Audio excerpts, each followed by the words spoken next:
Hi, YouTube. Thank you for joining us. We are on YouTube and we're on TikTok. You can find me either place. And we are going to do some photographing of clothing today. I'm just going to wait for some people to hop on. If you have any questions, feel free to ask in the chat. Hi, Coley. Coley's the first one in. You did it. You're the first one in. We are doing pictures of clothing today as promised. And I need to have a little bit of music play here or I get really weird about not having anything in my background. Hey, yeah, good to see you guys. Creekside. Hey, Allison. Happy Wednesday night. How has your guys' day been so far?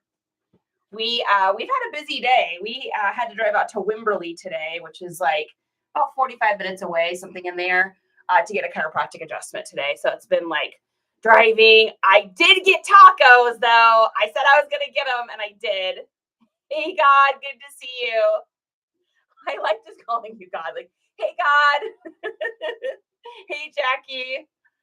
All right, you guys, we are going to get started here. So if you haven't joined me before, I use a lanyard. I have it, just a little tab connected to my phone. That way when I'm taking pictures, I don't have to like keep setting my phone down because there's not much more irritating things than setting something down and picking it up and setting something down and picking it up. So I use a lanyard. So for those of you wondering what this is, it is a lanyard. You can get these. I got this one off of Amazon. I think they're like, I thought they were only like $10, which I think it was on sale when I got it. I think they're like 16 or 19 or something like that. Hey, Peach is in the house. Hey, Peach. Good afternoon. I know it's actually evening here, but it's afternoon in other places. Hey, Mermaid. Hello. Every time I see that hello, I always think of Mrs. Doubtfire. Hope was on the way. I was about to list a basketball, but your notification popped up. I procrastinate a lot. Dude, you are talking to the woman of procrastination. Why do you guys think I've been doing that like reseller accountability 30-day thing? Is because I'm really trying to like train myself to not procrastinate because I will find 800 things I need to do in the house. But hopefully you can list and do all that while you're watching. That's always nice to do that too. Hey, Jim. Hey, guys. Thanks for the hearts too. I appreciate it. It does let me know that I'm not just talking to myself in a room. Otherwise, it gets like weird and lonely. Hey, Robin. Hey, Beasley. Yeah, thanks, you guys. Thanks, Coley. Feel free to share too if you guys have reseller friends, anyone that's interested in reselling, or anyone that just, maybe wants to watch a weird girl with purple hair do weird and strange things. If you have any questions about this too, this setup, I have the full video on how to do this. This is the best, most awesome setup I've ever used for doing pictures. And you can find the full video on our YouTube. It's just nice comps at YouTube. The video's there. There's even a link down below where I got like all the different stuff. Some of it I got from Amazon. Some of it I got from Lowe's. Some of it I just had around the house. So, hey, Rich, good to see you. Yes, it's evening. It's been a long day. It has been kind of a long day, right? I will say, though, I'm going to totally admit this. I did take a little snooze today.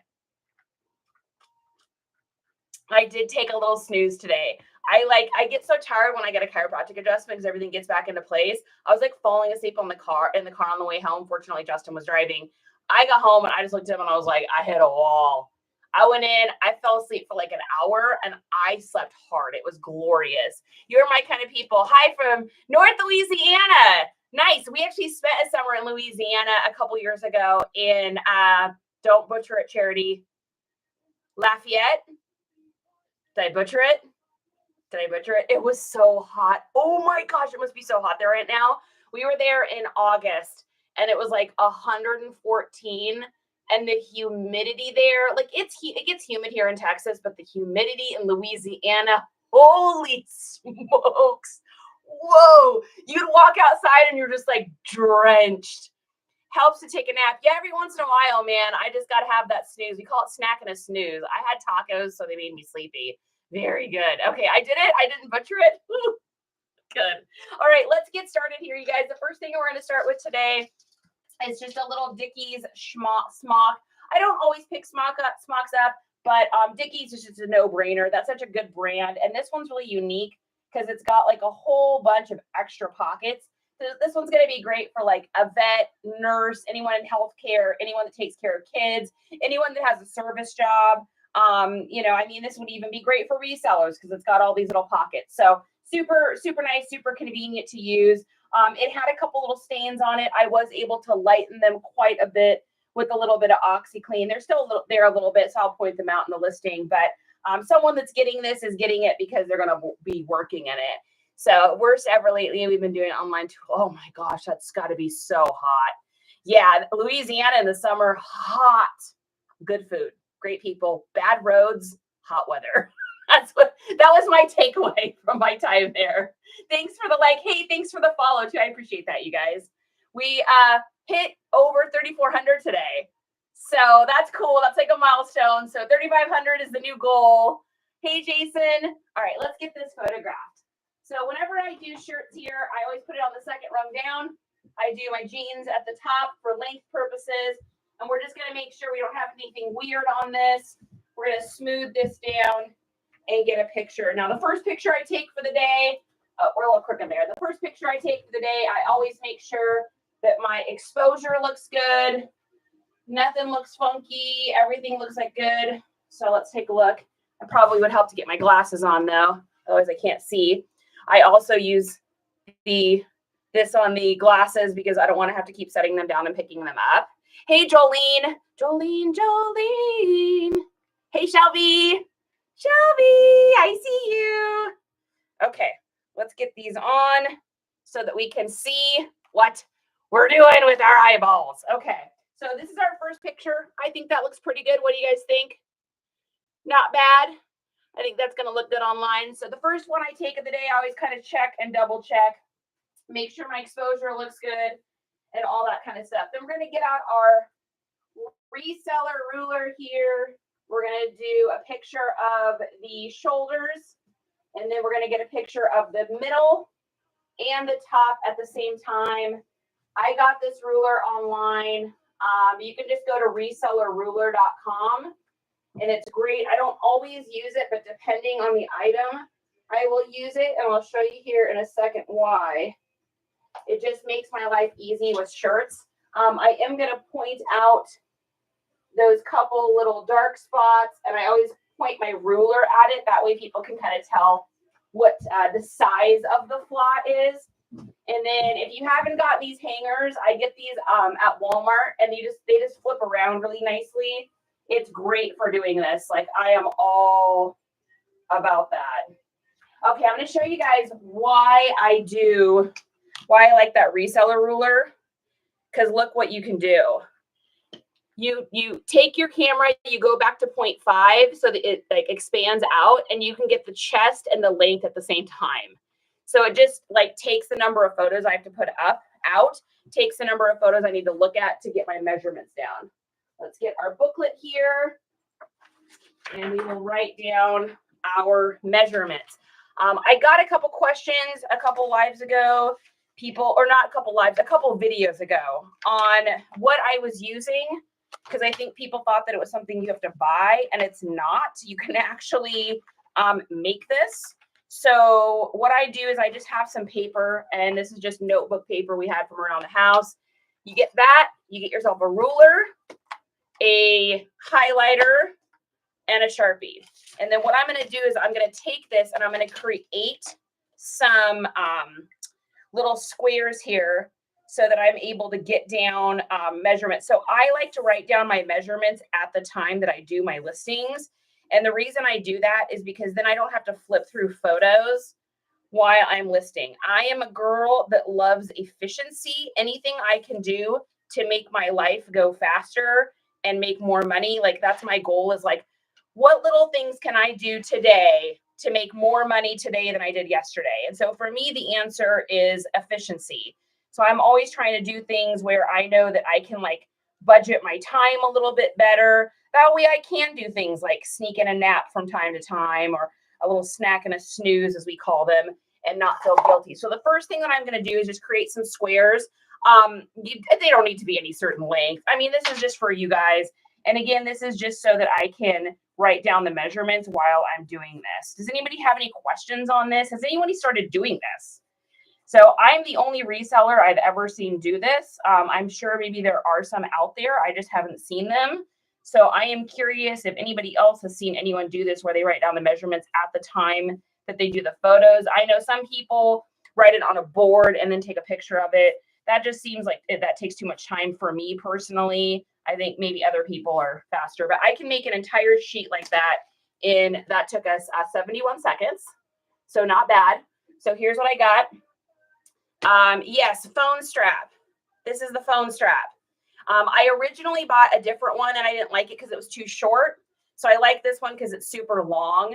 And if you go, I don't know, I can't remember the name of the brand of it, but if you go, when you get off here, go into my link tree and then click on the Amazon link. And I think it says like, need help with supplies or something. And it's under there. It's in there. This is the best one I have found. I used this all last summer garage sailing. I've used it all summer. I've used it for every picture I've taken. Nothing's ever broke or anything. And what I do like about it is it's got this little hook on here so you can put your keys on there if you want. I do my glasses. So like when I go garage sailing, I have this on, but then I have my sunglasses I need to put somewhere. So I put my sunglasses on here. So when I'm walking around the garage sale, it also makes it great for like doing like Google Lens on the fly. I can just talk to somebody and like I'm talking to them, blah, blah, blah, I'm checking comps and stuff like that. So I like having that there. Yeah, so here is the sheet. Then what I'm going to do is I'm just going to go through and I don't think you have to necessarily do this part, but I like it because it makes it easier for my eyes to not get like confused. My brain is incredibly neurospicy. And so for me, organization, I have to have things a little bit organized or I end up my brain just goes all over the place and I can't, like I've got dyslexia and a couple other little things that I deal with. So for me, having it like organized like this, that way I can just like easily find the box. So what I do is I write down first what the item is. So like, for instance, this is Dickies. Oh, it must be close to 7. Do you guys hear that? 6:54.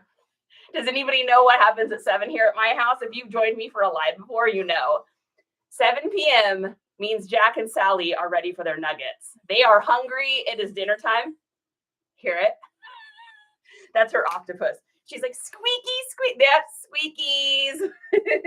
So I'm also going to get a picture of the tag and then any care instructions as well. See, do we have anything on here? And no, and unfortunately, I think this person took the size tag off of this. So I will have to go by measurements. And how I do that is when I go to put my listing up, I have saved in my photos in an album. It's like a little image that's got the different sizes on it. Like if it's a women's top, if it's this across and this across, you can find them online. You can buy them online, but honestly, I'm kind of cheap. So I just went online, screenshotted them, and then saved them. I'm such a naughty puppy, but it works for me. So we've got our Dickies shirt here. Now we're going to write down the SKU number. So this is going in bag number 889 is what we're up to. It's going to be a celebration when we hit 1,000, you guys. I mean, it seems like just yesterday I was like starting with like, item 50 or something. Like it's so crazy how it goes by. So it goes by so slow, but it also goes by so fast at the same time. Okay. And then I take a picture of the bag. Why do I do that? Because there is times I write down the wrong number when I put my SKU numbers in. I can't find an item. And if I have it in my phone, I can search by the number and I can find it. So that is for me a non-negotiable. So I'm going to write down Dickies. I'm going to write 889. And then what I'm going to do is I'm going to look at my measurements here. And I'm going to put NT for no tag. I'm going to write spots here because of the flaws. And then we've got our chest is 22 across, so 44 around. Our length is a 27. So this is probably a women's extra large would be my guess. Large to extra large. And then the shoulders are a 16. And that's it. So this is what that looks like when I get done, is I just write some information down. And then that way, thanks for the hearts. That way I know when I go to do my listings, it'll just be there. Like easy peasy, lemon squeezy. And a burp. Oh my gosh, honey, Salvi Mermaid remembers the burp. Yeah, so my little guy, Jack, he probably is going to come in here if he doesn't go to daddy. And he'll just stand here and lick. And then all of a sudden he'll let out like a huge burp. It's so cute. I know it's probably kind of disgusting, but cute. Jack, where's mommy's burp? Where's my burp? Oh, he's trying. Do those Dickie scrubs sell well for you? I always pass them up at Amazon return store. Yeah, they sell well for me. It depends on the scrubs. So for me, pink, easy sell. All those pockets on there, easy sell. But most importantly, I got that for like a quarter at a garage sale. So it's what I call a turn and burn item. I could sell that thing for $8 and be happy because I got it for 25 cents. So the profit margin, I'm always thinking profit margins. Best puppy trick ever. It is actually. Hey, Christina. Okay, next item. What do we got next? We got looks like we got a Levi's jean jacket here. So this is a great one. I mean, this is incredibly lightly worn. I got this at a garage sale actually locally. This was one of our local items and I paid $5 for it. It was interesting. The gal says it's hanging up. She had a bunch of like really low level clothing. And what I mean by that is like a lot of Walmart brands and Target brands. I don't pick those up. I know that people can make money selling those online. I just have never had success with them. So I usually pass them up. Now I have a 3-time rule. Whatever I buy, I have to know that I can sell for at least 3 times what I'm purchasing it for. Normally I wouldn't spend $5 on this, but I know this Levi's jacket will sell like almost immediately, especially because it's got a little bit of color fading on it. I mean, this is just an easy pickup. It's in really good condition. It's also got the vertical stitching, which is important because it doesn't shrink up as much. So it's in really good condition. So I say to the girl, how much do you want for that? And she says $5. And I said, will you take 4? And 99.9% of the time, the person will say, oh yeah, no, that sounds great. She's like, no, I was going to ask 10, but I want to get 5. And I was like, oh, well, okay. I mean, I know I can sell it for over 15, so I'm not worried about it. It was just one of those really weird, like, oh, did you just not negotiate with me at a garage sale? All right. I respect the hustle. Okay. So this is not vintage or anything. If this was a vintage one, I would know that I could probably get quite a bit more for it. But it's not, but it'll still definitely sell. So I'm going to get a picture of the front here. And then we are going to do our shoulders. Yeah, technically this is an extra large, but I would say this is going to fit more like a large. So we're going to get the length there. We're going to get sleeves. Very important. Then we're going to get the chest. And then on something like this, especially with jean jackets, people want to know if the bottom part is what's called a box cut, meaning that it goes down and it's just really like straight across, or they want to know if it's a taper. So on this is more of a box cut, meaning that it kind of goes down here and it's just more boxy. So we're going to do across here and perfect. That way people will just know. Okay, and then we're going to turn this around. Wonderful. And get that kind of showing that it's got the, multiple ways to do the buttons. It can be smaller, it can be bigger. And then we're going to get a picture of the tag. The alarm just went off. I forgot there was a whatnot show I wanted to check out tonight, but I got to get this work done. Okay, so we've got, this is a Levi's jacket, technically an XL, but I'm going to say it probably fits more like a large. Definitely a modern cut. So let's take a look and see if we can find a tag in here and date that. Oh, thanks for the follow, you guys. I appreciate it. We just hit the 3,400. Do we hit 3,400, guys? Christina, yes, absolutely. Hi, meetings. Okay, let's see. So Levi's, if you have not joined me before, you're going to get to learn how to date all of your Levi's jeans or jackets. So any of the newer stuff, AKA modern, you're going to see on this tag inside here where it says CW. So this one says CW 2016. Oh, it's a little older than I thought, which means this was made the 20th week of 2016. So CW, just look for the CW 2016. That means it was made the 20th week of 2016. Why is that important? I sell a lot of Levi's. It's probably my biggest selling item. It's the thing I sell probably more than anything. And for me, I've noticed that my listings that have the date in the description and in the title for Levi's always sell better 100% of the time than the ones that don't. Now, other resellers may have different opinions on that, but for me, that is just true. I have always, in fact, I've got listings in my store right now. I'm going back through and putting the dates in there. I have to pull the item, look at the date up because I was not doing that in the beginning. It's something I just started doing a couple months ago. And if you've ever joined my live stream, you can attest to this. I sell a lot of Levi's. I sell a lot of jeans, a lot of Lucky Brands, a lot of buckles, a lot of jeans in general. But Levi's are my bread and butter. And so if I can, anything I can do to, to make that sale go through more, I'm going to do that. And for me, getting that date in there is crucial. I don't see a lot of resellers doing it. So either they just don't know yet, they don't believe that that's true, or that's important. It's okay to be a copycat as long as you're copying the right cat. And I know for me, it really does make a huge difference. Okay, so this is going in the bag. This is 911. 911, we've got a good jacket. All right, so this is going here, and then we're going to get our measurements down. Let's see what we've got here. We have, what do we have? Okay, so our bottom hem is a 20.5. Our chest is a 19.5. So even though that's one difference, that's still considered a box cut because it doesn't really taper in. Women's clothes always taper a little bit. And then we've got our sleeves are a 22 and our length is a 22. So that's what we got. And I didn't see any flaws on there. 19 away from 3,500. Whoa, that was fast. Yeah, because I think we hit 3,400 when I woke up this morning. So that's almost 100 followers in a day. That's crazy. That's awesome. That makes me feel like, okay, people must be doing this with me. We're doing something right? Something good is happening. I'm such a kind of weird and awkward girl and always have been. So I'm like, oh, people are either going to like me or they're going to be like, that girl's bonkers. Speaking of keywords, I want to add made in the USA to some listings. Do I just add USA or put made in the USA?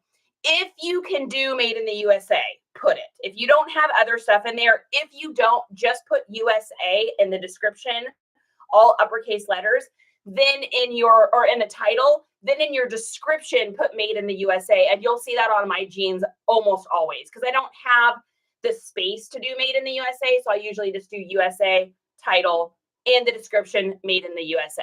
You can tell you started to understand the assignment and your confidence is addicting. All right, bitches, you always make me feel good. So with or without spaces as keyword, with spaces. Yeah. Otherwise, it'll be too much for the system. So it's too long. In fact, one of them, you're not even allowed to have that long of a descriptive word in even not the hashtags, but I think is it Poshmark? Can't have over 13 letters or something. Yeah, it'll still pick it up. Yep, absolutely. 100%. Because really what it's looking for is the USA. That's what it's looking for because people are going to type in. I want you to think about the average customer, right? The average customer wants to buy a pair of jeans. They're like, all right, I want a pair of vintage, retro 90s, made in the USA. They're not going to type out made in the USA. They're almost always just going to type USA or America. Also put America because a lot of people that are overseas that want, if you ship internationally, which I do on eBay, put America on there. America, American, because overseas people like our culture, just like we find their culture interesting. So a lot of times they'll buy stuff, across the ocean. Yes, America, always America. Yeah, you'll see that on a lot of my made in the USA stuff. Okay, what do we got next? We've got, this is a brand I wasn't really too familiar with. It looks like, oh man, Ocean Current, I think is what it said. But I didn't buy this because of the brand, which it may be a good brand. I don't know. I bought this because of the aesthetic. So I'm going to hold this up here in a second after I get the buttons done. And I'm going to show you a couple reasons why I picked this up. One, I picked it up because it was like $1. And if I find something interesting at a garage sale, I am always willing to risk it for the biscuit for $1. I mean, $1 nowadays, what is that really even? That's like nothing. We were joking. My Amazon account, I got a thing that was like, congratulations, you've reached a threshold on Amazon. And I was like, what does that mean? So I go over and my Amazon link has made us $3. was like, oh, that's the threshold, huh? So Justin's like, ooh, what do we want to do with our big $3? And I was like, I don't know. What could we do? I was like, we could get like a cider. And he's like, nope, those are $9.50 at Subs. I'm like, okay. I was like, I could get a gallon of gas. A gallon of gas will take me to every garage sale on Saturday. I can then take that garage sale stuff and I can sell it and make money. So technically I can turn my $3 into like a couple $100. And I was like, done. I love it. Ballin'. Watch out, big spender coming through. All right. So a couple reasons I got this. One, I got this because of these upper tops here. So this is considered like more of like a military look. So you could put like military aesthetic down in your listing. But more importantly, it totally has that like 2004 My Chemical Romance look. So I'll be able to do like emo, indie, sad boy. It also has like an MMA or affliction look. So I could do biker, moto, skater, Y2K, 2000s, nostalgia, all of those descriptive words on this. This will 100% sell on Depop. I just already know this is going to be a Depop item. And we'll probably be able to get, I mean, I'll have to look at the comps because I'm not really sure, but it'll probably like be like a $20 to $25 shirt, somewhere right in that range. So not bad for $1.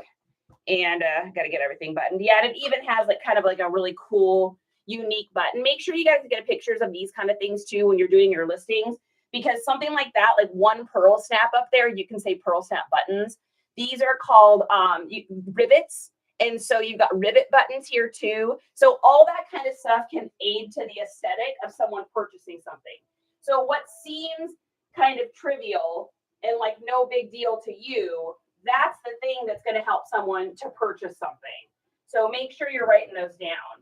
And then it also has an extra button down here. So I'll make sure I put that in the listing too, because people like to know if something's going to have an extra button in case, you know, they lose one or something like that. So, all right. And then I usually fold my arms in for something like this, try to make them kind of equal if we can.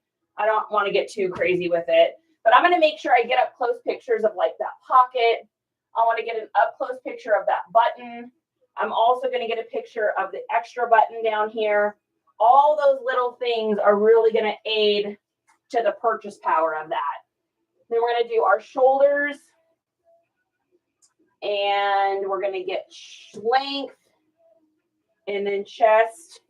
And with the sleeved items, I don't usually extend the ruler out to both things because it's just too much work. So I just kind of do it like this. That's the great thing about this job. We can just make it up and do whatever we want, right? Yay! Making up what you want to do. Being your own boss, not allowing someone to tell you what to do. I love it. What'll be really funny about this shirt is if it actually is like a really good brand or something and I just don't even realize it. That has happened before where I pick up something just because the aesthetic is cool. And then I get it home and find out that it's some sort of like super rare brand. Those are always like really nice surprises, right? This even has a little patch on the back. So I'm going to get a picture of that as well. Yes. Oh, thank you, Vicious. I appreciate the hearts, you guys. Yes. Thanks. Oh, Michaela, thank you for the follow. We're doing it, guys. We are doing it. We're doing it well. Okay, so we're going to get a picture of the label here. And then what size is it? Perfect. XXL. I would say this probably is going to fit a little bit more like an XL, but that's okay. We will put down the sizing, and that's not for us to judge. Oh, yeah, because it's 100% cotton, so it's already shrunk up a bit. And then I'm always going to look for extra dates. Oh, kids, children of the internet. We have a 2011 shirt. So this is like the very, very most end of Y2K you could basically get. That's fantastic. So this will help that to sell. So always make sure you're looking inside for the care tags because some brands, which like I said, I'm not familiar with this brand, but some brand will put their dates there. So 15 more follows. All right, we just need 15 more follows to get our goal, you guys. We're getting close. That's cool. That's fun. I like that. Thank you for helping out on that too. I appreciate that. Lindy, you are a nice person. Okay, so we're gonna get this in a bag here, and then we will write down our measurements on that. And we're at number 888, and that was a 2011. And I think it was called Ocean something. I'm gonna put question mark. When I Google Lens it, I'm sure I'll be able to figure out what it was. And then what is our measurements for that? We need our measurements. What are our measurements? Sleeve is 25. Our chest is 25 across, so 50 around. Yeah, it's kind of close to a 2XL. Length is 31.5. I would say it's a slimmer 2XL though. And then shoulders are a 19.5. Perfect. Okay, our next is going to be a pair of Levi's. Like I said, I do a lot of Levi's, guys. A lot of Levi's. It's something that I seem to find at almost every garage sale I go to. So, and when I can pick up ones that are more like Y2K like this, that is just such an easy pickup for me because I know that they will sell without a doubt. Now with Levi's, it is crucial that you take good measurements because 99.9% of the time, Levi's will shrink. They almost always shrink. When I come across a pair of Levi's that aren't shrunk, they're either modern, so they haven't been washed very often, or it's some sort of miracle because they literally almost always shrink up. So we're going to get the rise. We're going to do inseam. So the inseam on these are a 29. I wouldn't be shocked if they originally were like a 31. They always shrink up. These have a couple spots on them. So let's see, where were those? Oh, there we go. So a little bit of spots. So this is great too, because you'll be able to, if you're a Depop seller, which is where I sell most of my Levi's, you will be able to do grunge. Grunge aesthetic is absolutely huge right now. I saw a girl at the grocery store the other day, and it was cracking me up because I looked at her. She must have been like maybe 16. She had a backpack, so she's probably getting, out of school or whatever. And I looked at what she was wearing, and I was like, oh my gosh, that's Charity in like 1994. Walking towards me, I'm Charity, by the way. So walking towards me, I was like, whoa, we've come full circle. Like that literally was what I looked like in that era. Big baggy shirt with stars on it, grungy torn up pants, a pair of grungy torn up Vans, the JanSport backpack, the hair all wrapped up and crazy and like some streaks in it. And I was like, oh my gosh, that's me. Like, holy cow. Thanks, Emma. Lindy says she tries. Well, you're doing an awesome job and being rad. So I said it. I claim it. Hi, Purple You. Okay, so Levi's, we're gonna date these ones. These are probably kind of an early Y2K. Let's take a look here, and I'll show you how to date these. So let me get a picture here first. So inside here, the inside label, we're gonna go here. They're a little bit older because they've got what was called the Batwing label. So if you see that label, it points down. See that? It's kind of looks like a bat wing. But most importantly, on the back will be the date. So how you date these, because they don't have a CW, that's only on the modern ones, is you're going to look first for the button code. So the button code on this one is 249, and that's just on the back of the button. So you're going to look for 249, and then you're going to look at the 4 digits after that. So tell me if you guys can see that there. Okay, so 249, and then it says 0105.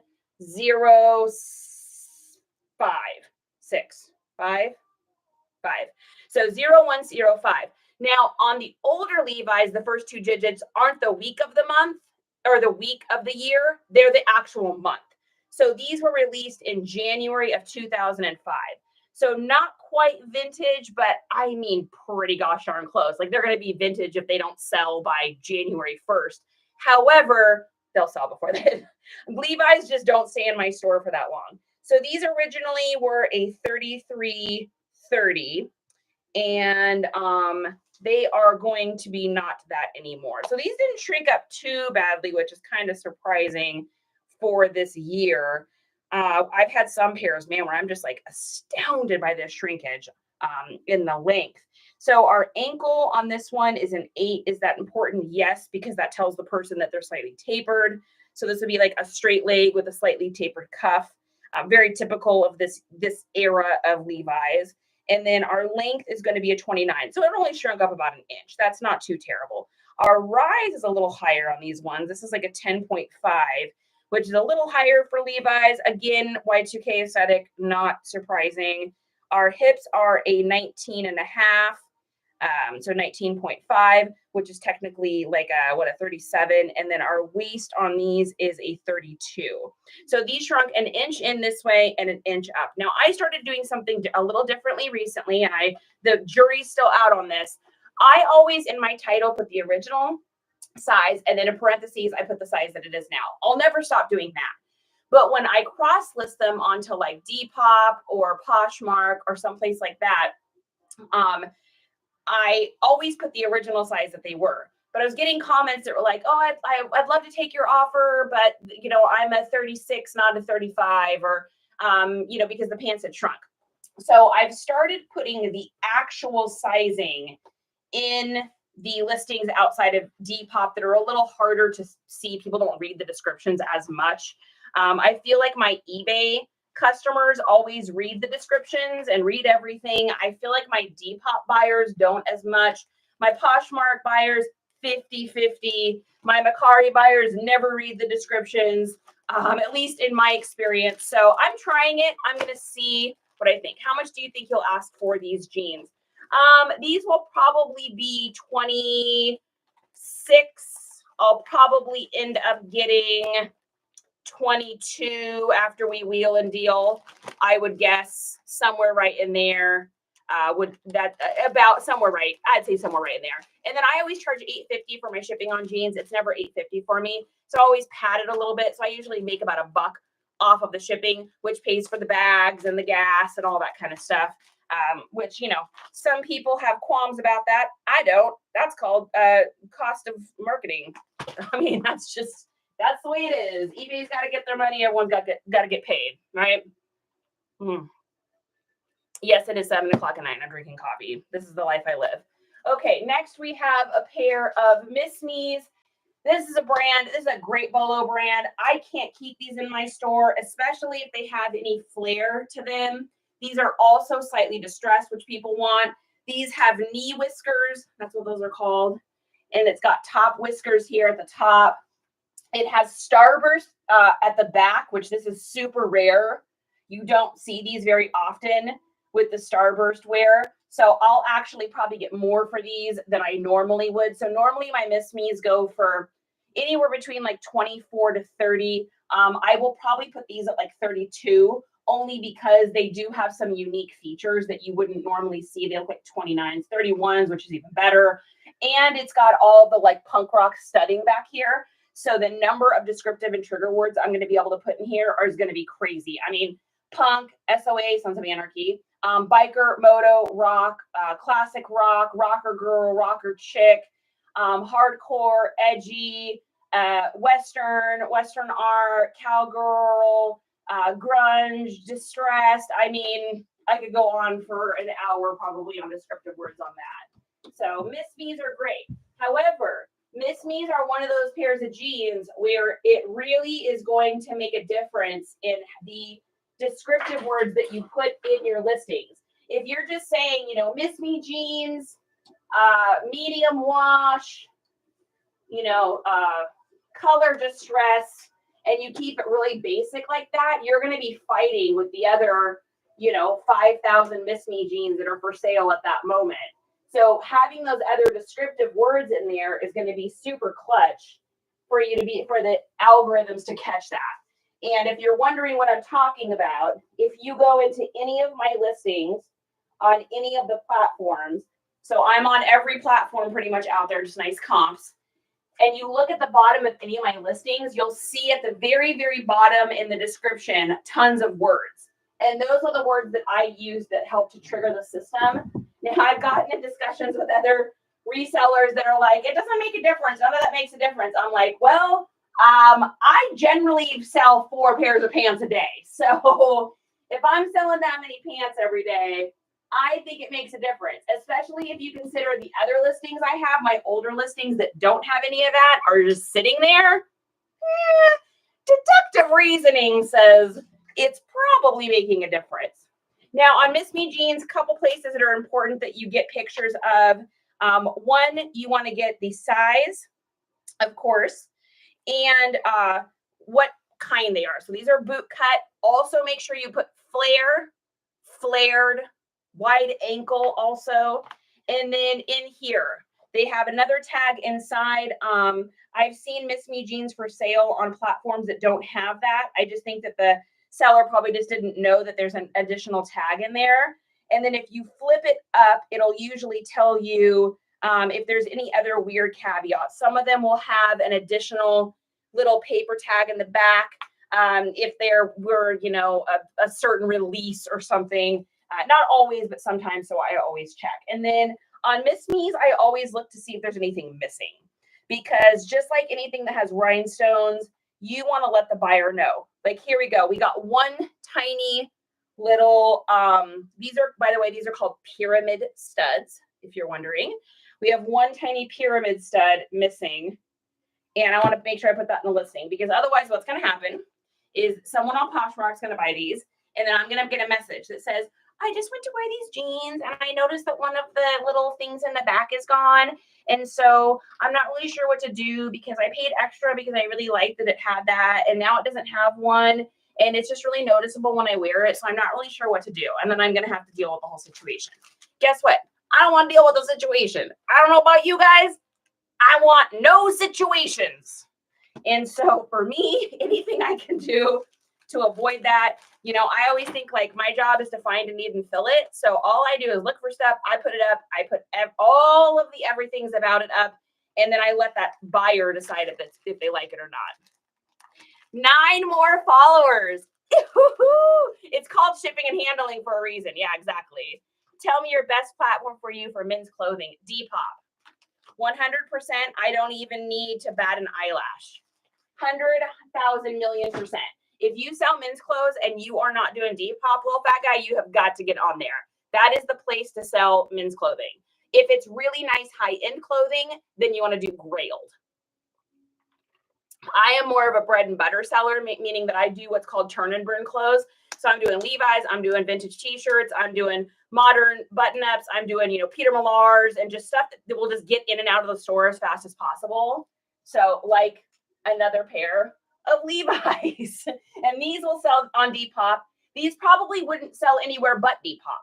Like your eBay buyer, I think the average age for eBay buyers is, what is it now, you guys? I think it's like, I remember reading like a metric thing. I think it was like 37 and older. So most of your people that are wanting this aesthetic now, because it's popular, are going to be on Depop. So if you're not selling on Depop, you're completely canceling out, because a lot of younger kids look at eBay like they look at Facebook. So they look at Facebook, and I don't necessarily agree with this. This is just the opinion of others. They look at Facebook as like more of a boomer, you know, app, where they look at like TikTok, or they look at maybe Instagram, but even more TikTok as like something that's new and relatable and relevant. So I think of eBay kind of like that. Like, it's still new, it's relevant, people love it. I sell a lot on eBay, but you're not going to get that younger generation that's got a little money to burn. Oh, thank you, energy.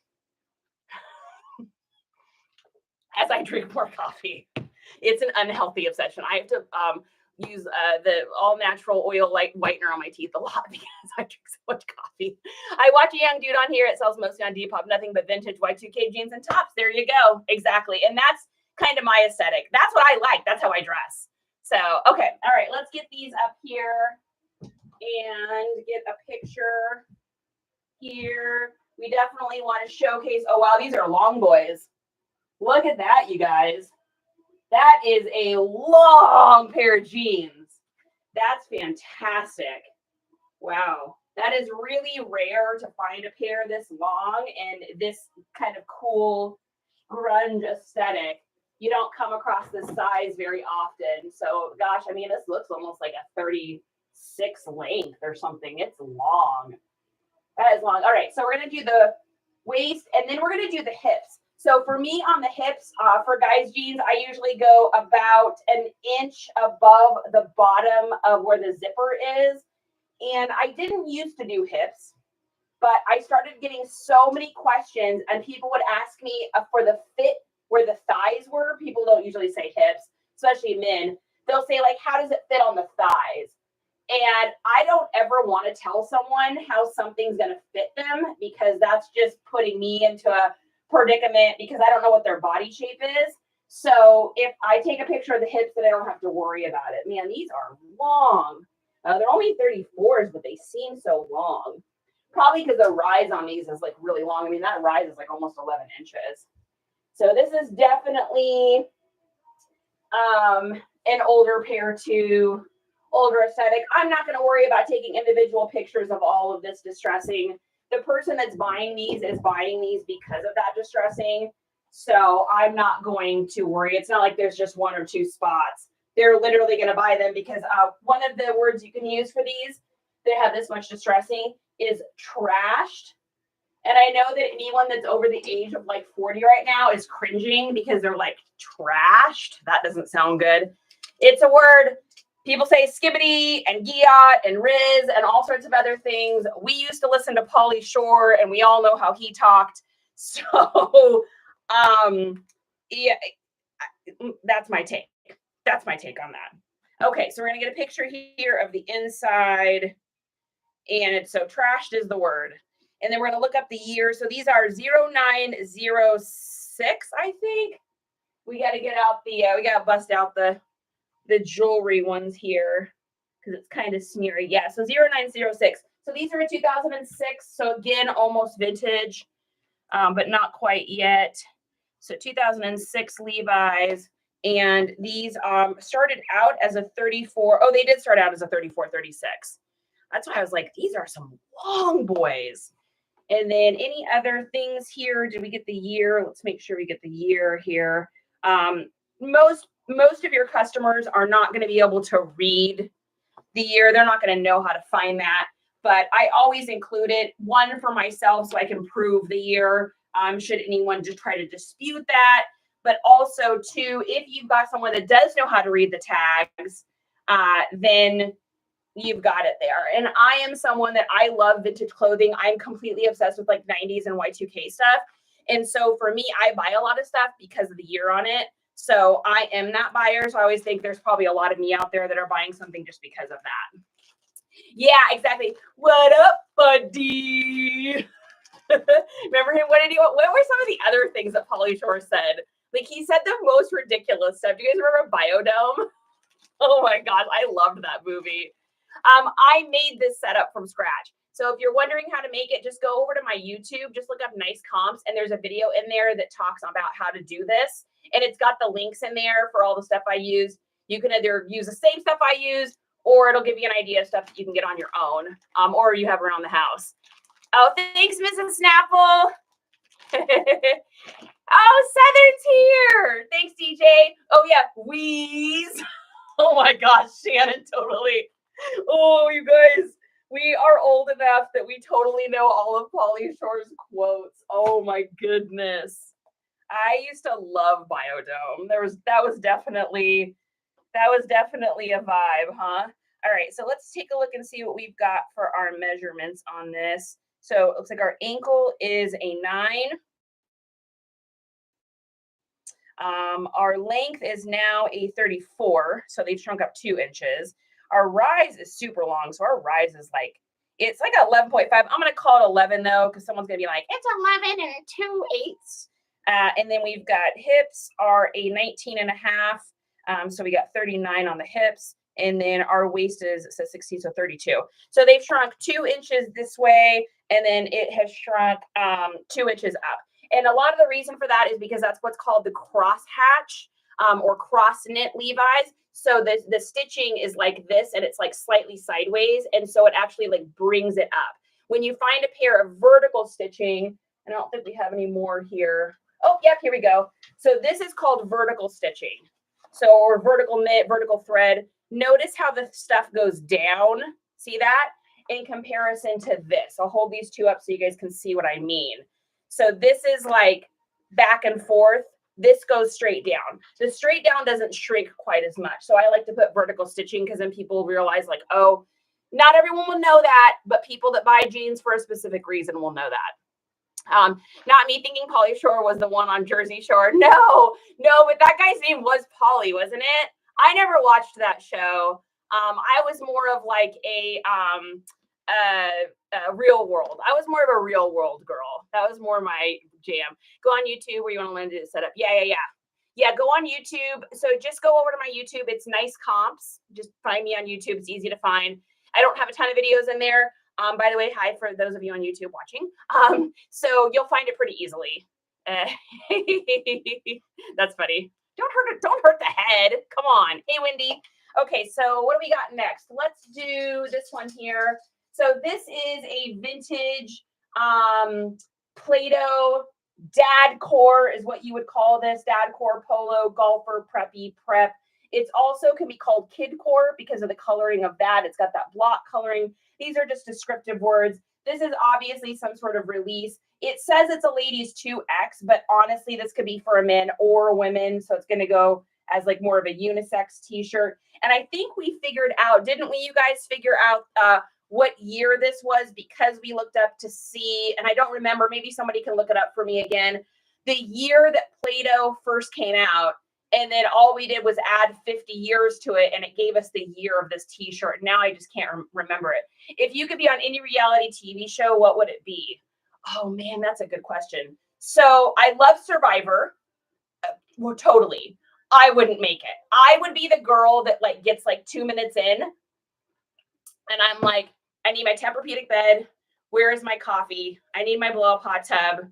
Justin, husband, Justin. That's what I would be doing. No, and I'm okay admitting that. I don't camp. I don't like dirt. I'm a nerd that likes video games and the internet. Like, I like Star Wars. I like Lord of the Rings. Like, that's my jam. So Survivor's my favorite reality show, but not for me. So one I would be on.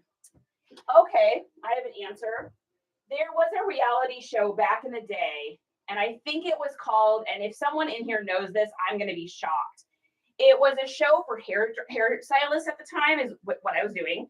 And it was called like The Cut or something like that, where stylists went on and you competed in this like reality situation. And they would give you like a topic, kind of like, what is that makeup one? Glow Up, is that the one? It's called Glow Up, I think. And it was kind of like that, where the person would like, they would say, okay, the topic is avant-garde hair from the 50s, and you had to put a twist or something on it. I wanted to be on that so bad, but at the time I was a single mom, and I was just, I couldn't afford to apply and then take the time off. I mean, and the prize money wasn't huge. I think the prize money, because this was just a little reality show, you guys. This wasn't even like, you know, this isn't $1 million prize. I think the prize was like $50,000, $25,000 or something. And I'm like, I couldn't take the time. But yeah, so that would be my answer. I would go back in time and do that. Although I don't think financially I would have been able to at the same time. I love questions too. No, I don't do Pokemon cards. I don't know anything about Pokemon actually at all. Like zero. I know zero about Pokemon. I have a Pikachu stuffed animal, a Build-A-Bear for sale, and that's it. I just never got into it. I don't know. I was really into Magic the Gathering for a while. I played that for a little bit, but I never did Pokemon.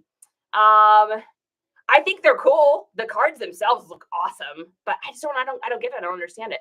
Never watched Lord of the Rings or Harry Potter. What? I watch Lord of the Rings to fall asleep sometimes because it like makes me feel all like relaxed and good. I know that's so crazy. Your mom was a hairdresser, Big E. It's a lot of work. I did it from 1998, and then I sold my salon in 2014. So I did it for a long time. I'd pay to see you on Fear Factor. Oh, Southern, I could never do it. Like they touch bugs and spiders and they get dirty and like I don't want to be up on the high rise. No way. No way, sir. No way. Do you resell clothes? Absolutely. I resell clothes for sure. Southern's like, oh my gosh. Yeah, no, I could never do that. All right, let's get our specs down for these ones here. So this was 914. Oh, we already did that. Perfect. Okay. Oh yeah, we're taking pictures. I lost my train of thought. Okay, so a little trick that I do for shirts that are super wide is I'll just fold the arms in a little bit because otherwise by the time I get those arms out and I take the picture, it's going to look really funky. So I just kind of like to fold them in a little bit. And then the most important thing on this t-shirt is that we're getting that Play-Doh. Did anybody figure that out? What year Play-Doh started? The brand Play-Doh, like Play-Doh that we play with to build things or model things or make things. I mean, I can find out when I get off here. I don't mind. I just remembered that we did it the other night, and now I can't remember what the what we decided on the year. Somebody might have answered, and I just didn't see too. So I apologize if I missed it. Okay, let's take a look at that. Perfect. I don't see any spots or flaws on this, so that's awesome. And the tag on this is super old too. It's a Port Authority, which is kind of like, actually, I think it's what Port and Company used to be, was Port Authority. So it's not like a crazy brand, but because it's so old, it doesn't matter. I mean, this is definitely an older item, like for sure. I could tell even you get to a point where you've sold clothing for so long and you've touched so much clothing. I know Spencer was talking about this when she did that go live with Arizona, or was it with Hustle? Somebody, Hustle, was it with you? I think it was. Oh, no, I can't remember. Oh my gosh, too many videos. Anyway, she was talking about that too. How you just get a feel for the aesthetic of something and you just get to know it. 6 cents for the sea. 6 cents for the sea, exactly. Lord of the Rings makes my husband immediately fall asleep. It makes me feel really good and like great. Here's a question. What's a couple brands that people usually pass that you scoop up? Ooh, that's a good question. Well, the first thing that I'm always shocked that people walk by at garage sales is Levi's. And I know we talk a lot about Levi's because I'm a Levi's girl, but it's really strange to me. Like, I'll show up to a garage sale and I'll get there at like, let's say 11. So it's kind of the end of the sale. You know, it's been around for a little bit. And I will, oh wow, this is $1.20 on the back. Yeah, this is older. So I will assume I'm not going to find anything when I'm not late at the sale. But you know what? You miss 100% of the shots you don't take. So I always stop. So I'll walk up and there'll just be a table and you'll see people kind of fumbling through things. And then they'll pick up some, you know, low-level brand of clothing and they're looking at it and they just walk by the Levi's. And that's so strange to me. Last summer when I sourced, there was another reseller in the area that we always ended up at the same garage sales together. And he would always pass and snooze on the Levi's. And I remember asking him finally one time, I was like, yeah, I just noticed like, you never pick up any of the jeans. And he's like, oh yeah, I just have a really hard time with clothes. And he's like, I find that Levi's really don't sell for me. And I'm like, huh. You know, it seems so weird to me because I didn't understand it. But at the time, you know, I was just sourcing. I wasn't listing a lot of stuff. But I went with my gut because I looked at the Solo comps, I looked at the Levi's, and I was like, I can sell these. There's no way that these don't sell. So I just started buying them. So that's one of the brands that I think people always pass on. The other thing that I'll notice people pass on is spending a little tiny bit extra. So and what that's called is like buying up. I know a lot of people call it buying up or something along that lingo. So I was at a garage sale a couple weekends ago, and there's 3 pairs of Docs. There was a pair of 20-hole white ones, and then 2 of the low-top cherry bombs. Now, I love Docs. I know Docs very well. I've worn Docs off and on my entire life. And so I knew how much these shoes were worth, right? So I'm at this sale. People are asking her about them, of course, because they are in really good condition too. And so I finally came over and I said, hey, I'm interested in your Docs. And she's like, what pair? And I said, actually, all 3. I said, what would you be willing to give me, you know, if I purchased all 3 of them? And she said, I don't know, how about like $90? And I was going to like wheel and deal back and forth. But I was like, you know what? That's a great deal. And so I got a pair of 3 Docs for $90. Now, a lot of people will snooze on that. And I see resellers that I'm at sales. There's resellers here and they don't get them. And that's so weird to me because that white pair of Docs, just the white pair alone, these sell for like $269 used because they're what's called the Britain line. They're super rare. They're a 20 hole with the thick black bottom platforms. So those alone, I'll probably make $250 off. And I've already sold one of the other pairs for, what did we sell them for the other day? 65 day before yesterday. And then I've got one more for sale. So it's like over $400 in Docs. Yeah, I paid $90, but that's $400 worth of Docs. So that's the other thing is I don't know that it's necessarily a brand as much as it's just people snoozing on it. Like, and maybe they don't have the money. Maybe they don't have the money at the time. But like for me, whenever I sell stuff every month, I set aside money so that I have money every weekend to go garage sailing. Are there any Levi's you won't pick up? Number wise, no. Aesthetic wise, yes. So any of the women's jeans that are like just the really basic pairs that have like the Denizen on the back. Now we're not talking Y2Ks. I always pick up Y2Ks. We're talking like moderns. These are the jeans that right now I can drive down to Kohl's and I can get them on sale. They're the on sale rack Levi's for like $20 new. By the time I try to sell them online, they're only going to be worth about $8. Now, the only exception to that is if I can pick up a pair for 25 cents or someone I'm buying a whole, let's say that there's 8 pairs of really nice Levi's and then like 3 pairs that are just kind of okay. I'll bulk everything up at a garage sale, put the lesser expensive ones on top of that pile. And I'm like, hey, if I buy all of your Levi's, what kind of deal will you give me? Because they're looking at the expensive ones, right? So basically what I'm paying for is those expensive ones. The ones on top are just throw-ins. And so I'm basically going to get them for free. So even if I take the time to snap a couple pics, put them up for $8, I'm still going to make money off of them. So that's really the only ones I don't pick up. I have success, I think, with pretty much every kind of Levi. But I'm an aesthetic girl. If it's Y2K, if it's grunge, if it's rough around the edges, I'm going to pick it up. If it's new with tags, I'm going to pick it up. If it's like almost brand new feeling, like I just sold a pair of 2020s, 2020s. I think they were like, I don't know, 509s or something like that. And they were in really good condition. No, 550s. I think they were 550s. Yeah. Oh, now we need Dr. Martin overview video. Yeah, definitely. I probably should have done that when I had those. Yeah. Do you guys want to see the 20 eyelet ones? I have them right here.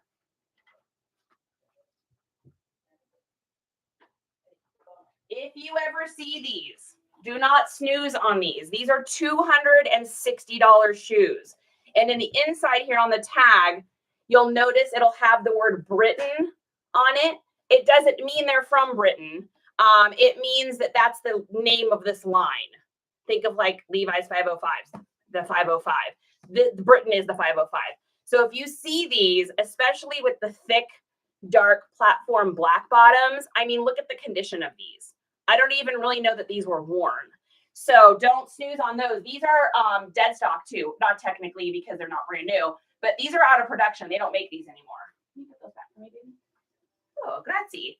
Yeah, so don't snooze on those ones, that's for sure. Okay, what do we got next here? Let's do this one. So we've got an older Mickey. This is a made in the USA. So I don't pick up a ton of Disney stuff unless it's vintage. The newer Disney stuff for me, man, it'll sit in my store forever. Like I cannot get it out of my store. I've got new with tag stuff in my store right now, Disney stuff. I just want to like a closeout because it just after like 2006-ish, they just started mass producing Disney stuff so much that it's just not worth it, especially when it started getting sold at, you know, Target or Kohl's or Walmart. It just took the stock. It's like Adidas. You see old Adidas or old FUBU, wonderful. You see new, yeah, gonna make as much. So it's just one of those brands that got like completely saturated. Now this one's got a ton of little pillings. We're gonna try to get or lots of little things off here. We may have to use our shaver on this one. This was like obviously washed at some point with stuff that was white. So it's got like little fibers. So I'm going to get my little guy here. And we're going to see if you can get this off here. Perfect. Get all those guys off. It's another reason I like having this board. You know, I may actually wash this one more time. I think I'm going to wash this one more time, you guys. I think it might have gotten washed with something white. It's just got too many little white things on it. That's going to take me too long to get that off. So I'm going to pop that one in the wash again. But this is an example of one that you would pick up. I got this for like 25 cents. So it makes it like absolutely worth it. So if you see one of these tags, that's a super old Mickey tag. So I'd say with the mock neck, this is probably like early 90s something. So we're just going to wash this guy. I always keep a wash pile in my hallway, and then once a week I go through and do all of that. So if you wash something, hung it, you've gone through all of that, and you look at it and you're like, just wash it again. Save yourself the time. I'm sitting on 6 pair of new Doc Chelsea boots. Hopefully they'll move coming into fall. Yeah, for sure. Have you put in your descriptions BTS or back to school? Make sure you've got that in your descriptions too. That's super important. And then also with Doc Southern, you got to make sure that you not just put the that it's a Chelsea or whatever it is. You need to get more detail to like exactly what color is it? Like what is the color spectrum? Is it like cherry bomb? Is it burgundy red? Is it like you just got to get really like, and you might have that. I don't know. I'm not saying that you don't. I just have noticed I have to get like really detailed with my Docs. Are they platform? Are they a chunky heel? Are they clear bottoms? Are they black bottoms? Like all of that stuff is really going to matter. Hey, Blended. Hey, Jeanette. So, and you might have all of that. I'm not saying that you don't. I'm just saying that it definitely helps on the Docs. You got to get way specific. And then also how many eyelets are on there too. Hey, Erica. Okay. Next, we've got an older pair of Tommies. Let's see if we've got a year on these. 2000. Bam. So this is a more expensive pair of jeans. I bet you this has this has this little stripe here on the inside. It's like a ribbon. I know that doesn't seem like a big deal, but it is. This is like the second pair of these I've had recently. So a little vintage pair of Tommies. So 2000. We should be able to probably get like, these will probably be in the 30-ish range. They do have some spots, but honestly, I can just add that to the grunge aesthetic.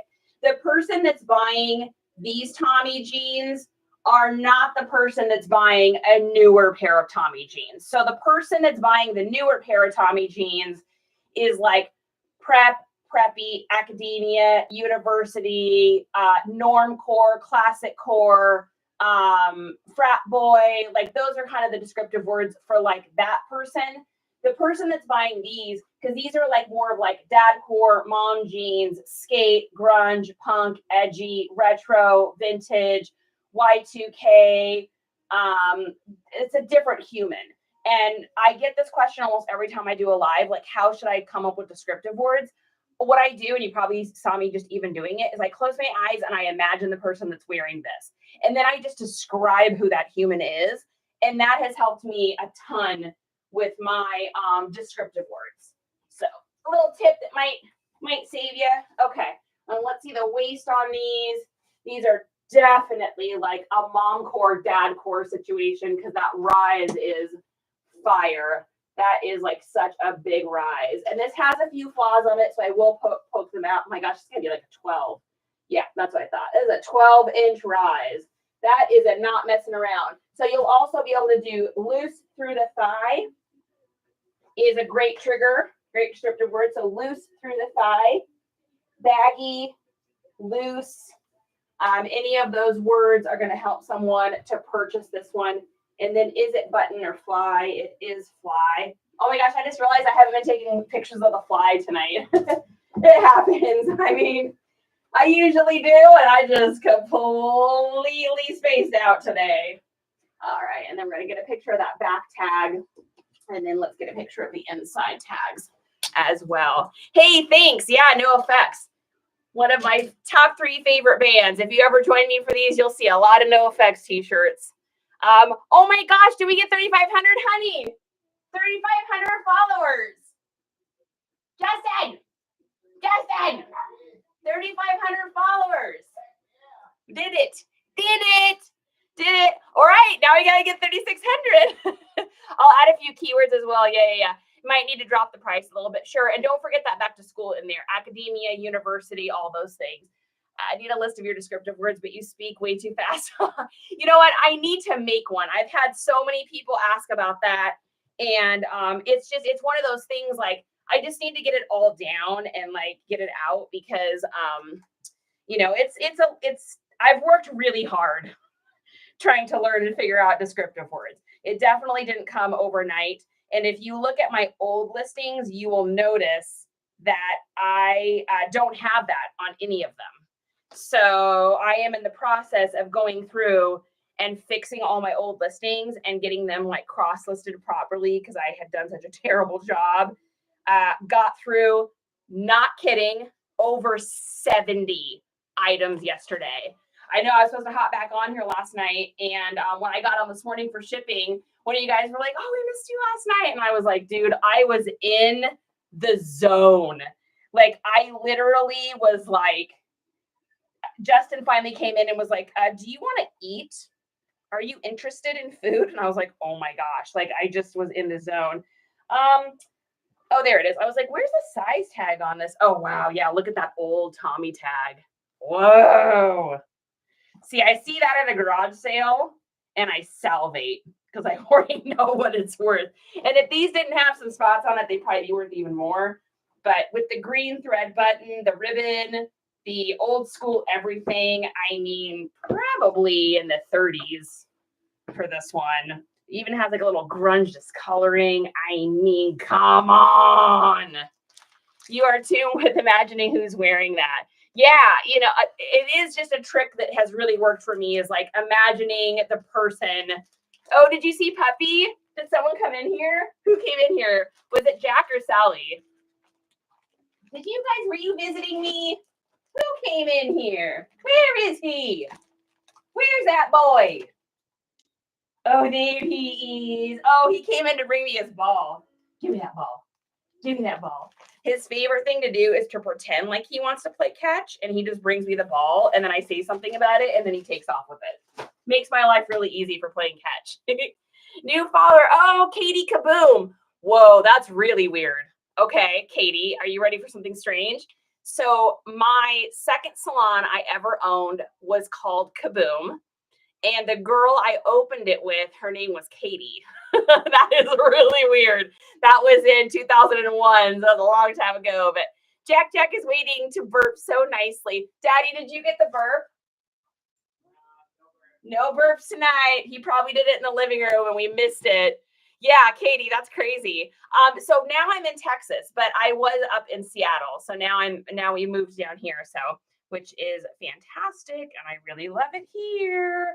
Not that Washington didn't have its moments, but man, I got rained out, kids. I couldn't do it. I couldn't handle it. It just was too rainy for too many years. Okay, so let's see. What do we got on this one? Looks like our ankles were 8.5. Our inseam is 29.5. So those only shrunk up about half of an inch. Our rise is like at 12. So we're going to do 11.5 because I don't want someone saying it's not technically really a 12. And then we're going to do hips are 41. And our waist is the waist on those shrunk a lot. So this is a good example of a pair that I will put originally that they were 38 30s, but these suckers are now a 34 29.5. So they shrunk this way. And I have found with a lot of like mom jeans or dad core jeans, those ones that kind of go up, think Costco Kirkland jeans back in the day, where they kind of bow up like that. I have noticed that the waistband on those kind of jeans are almost always way smaller.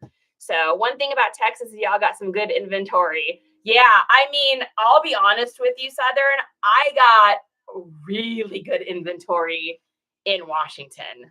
Like really good. A lot of Gorp core up there because you've got so much hiking and fishing and hunting and camping.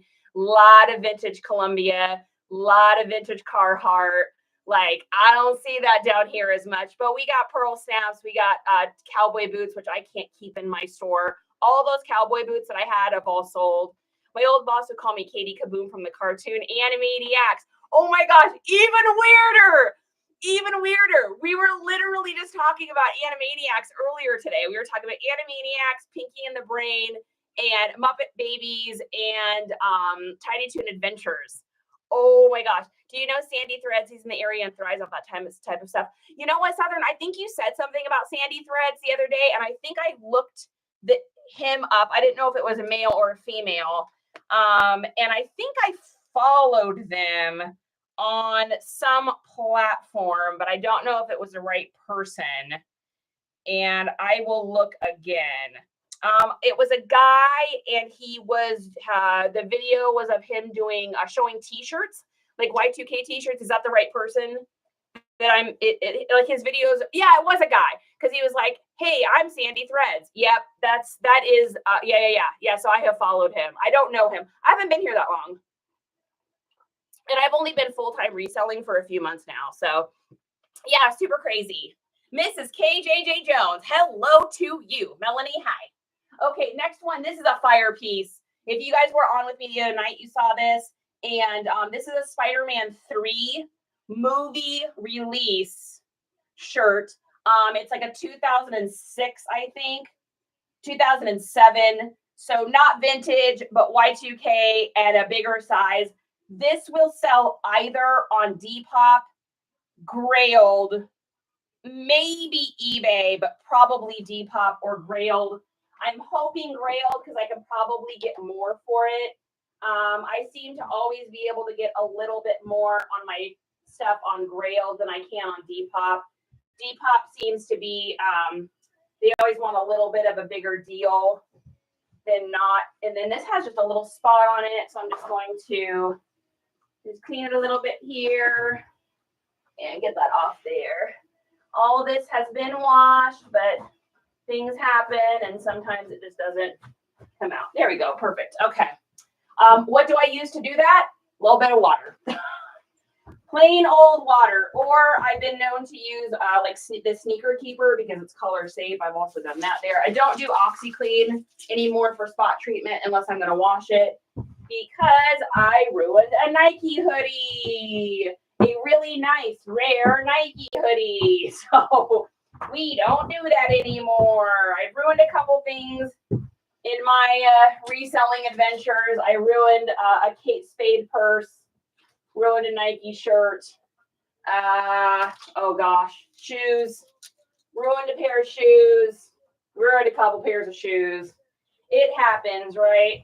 We got to fail forward. All right. And then, yeah, always fold in the arms on something like this. Otherwise, it's just going to be too big. And then I really want to make sure I'm getting pictures of all of this cool stuff on this because it is cool. I'm going to take my exposure and put it down just a little bit. Otherwise, it just looks too bright. And the color on this is still such a nice, rich black. This is probably somebody that like worked at the theater or something, got this shirt, would be my guess. And measure that. Perfect. Wonderful. Because it's such a large size, I think I'll probably do sleeves as well on that.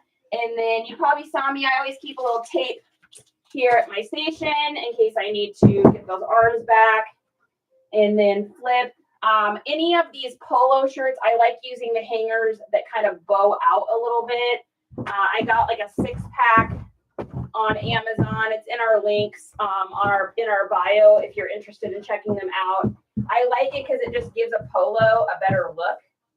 So, so we got them and they weren't that expensive. It's definitely one of those investments into the business that I'm really happy I did. I've got some stuff that I've bought that I've never used, but that is definitely, I use these hangers every day when I'm doing pictures. So, all right, perfect. Perfect. Coolest clothing item you've ever found? I'm gonna have to think of that. Actually, you know what? That might be a recent one. So I went to a garage sale here in town, and maybe I think you actually, a Southern, you might have been on here.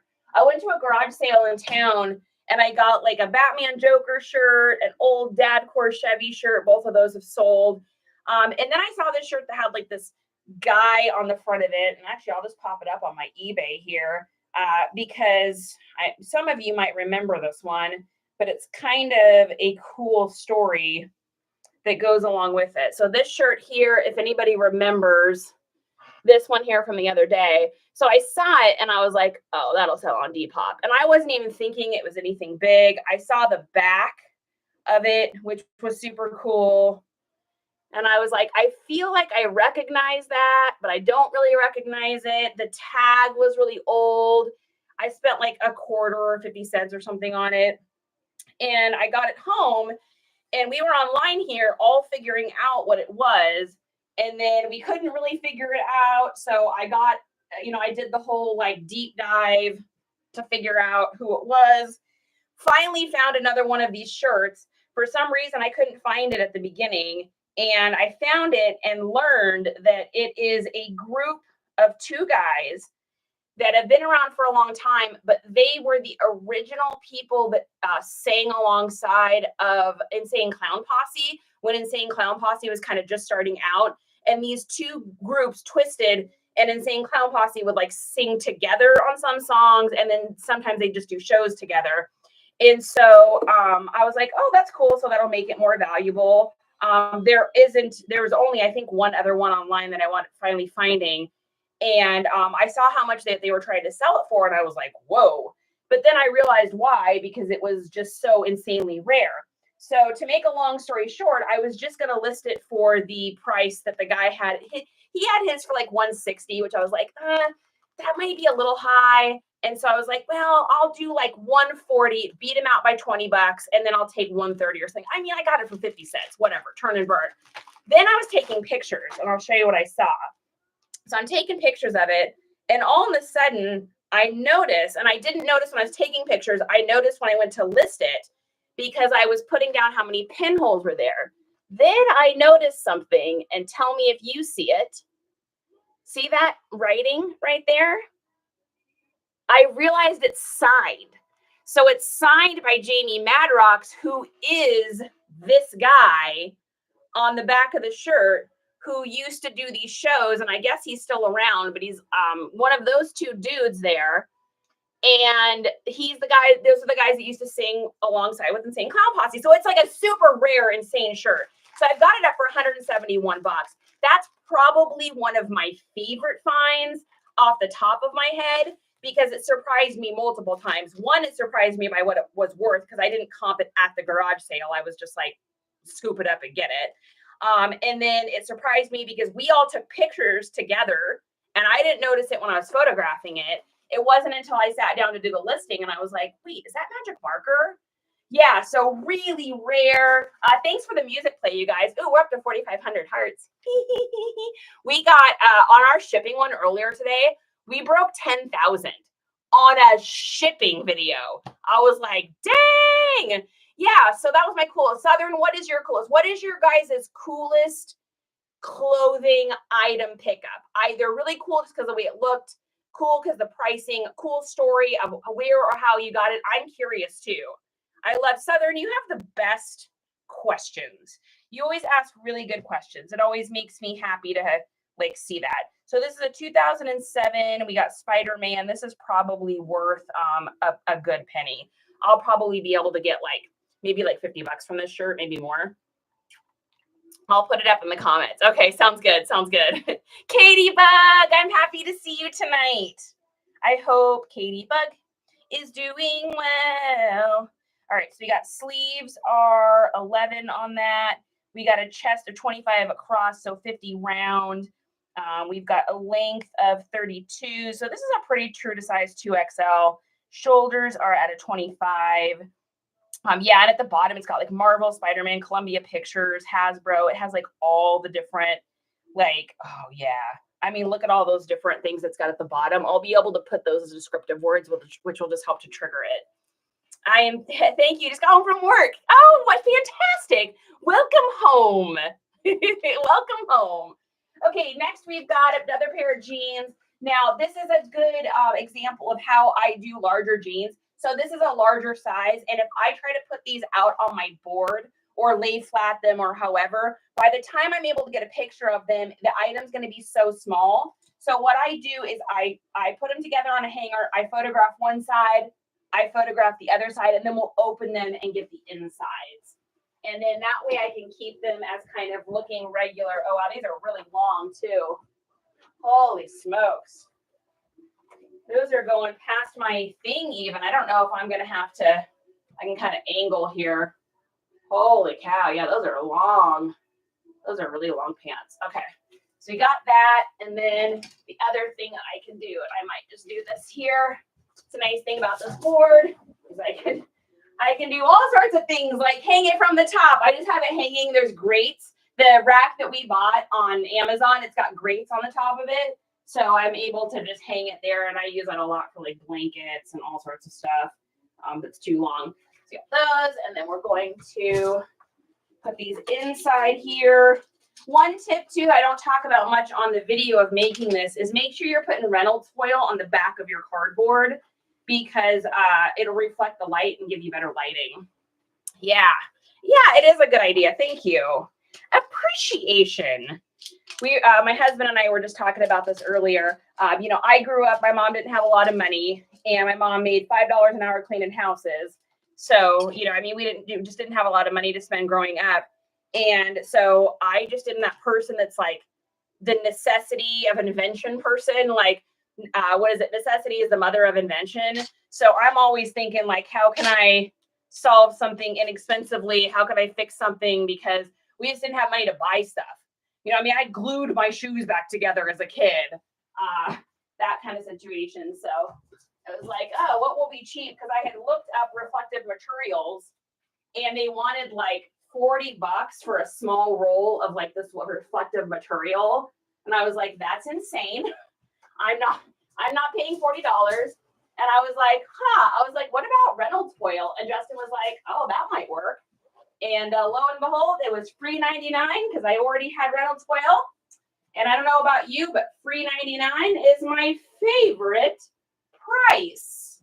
If it's in my cabinet and I can make it from my cabinet, I'm going to do that. Yes, exactly. You get that. Yeah. And I'm thrifty. I will always be thrifty. That's just who I am. Like, I don't want to waste stuff. Okay, so these started out as a 44.32, and I'm going to have to get just a little bit creative, I think, measuring these because they're just so long. Let's see, and larger.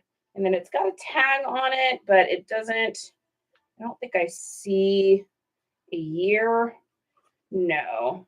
And this is a pair of pants. I did not comp these. I don't know how much they sell for. But I got them super inexpensive at a garage sale. And usually if I find pants that are kind of in the larger size, I will get them because, they're harder to find. So I think I'm going to stretch these here, I think is what I'm going to do. And then I'm going to have to use my tape measure on these ones. I don't think my comment went through. Oh, no. Did you write your story down? Oh, Southern. Cinch is good. Okay, perfect. So Cowboy Western Rodeo. Yeah, this is a pair that I picked up locally. So it's not something, I definitely have been learning brands here because I just didn't, the brands that are here are totally different than the ones that were in Washington.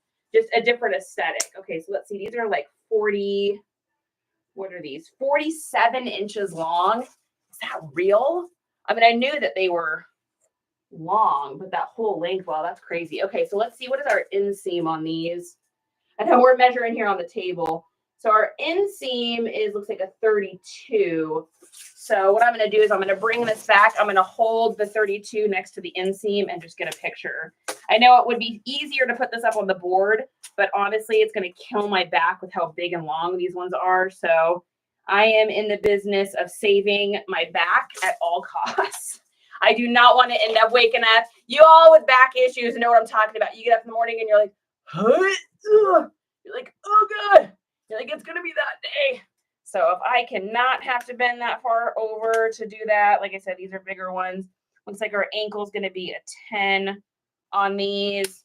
And then our waist is, I got to lay these out here for the waist.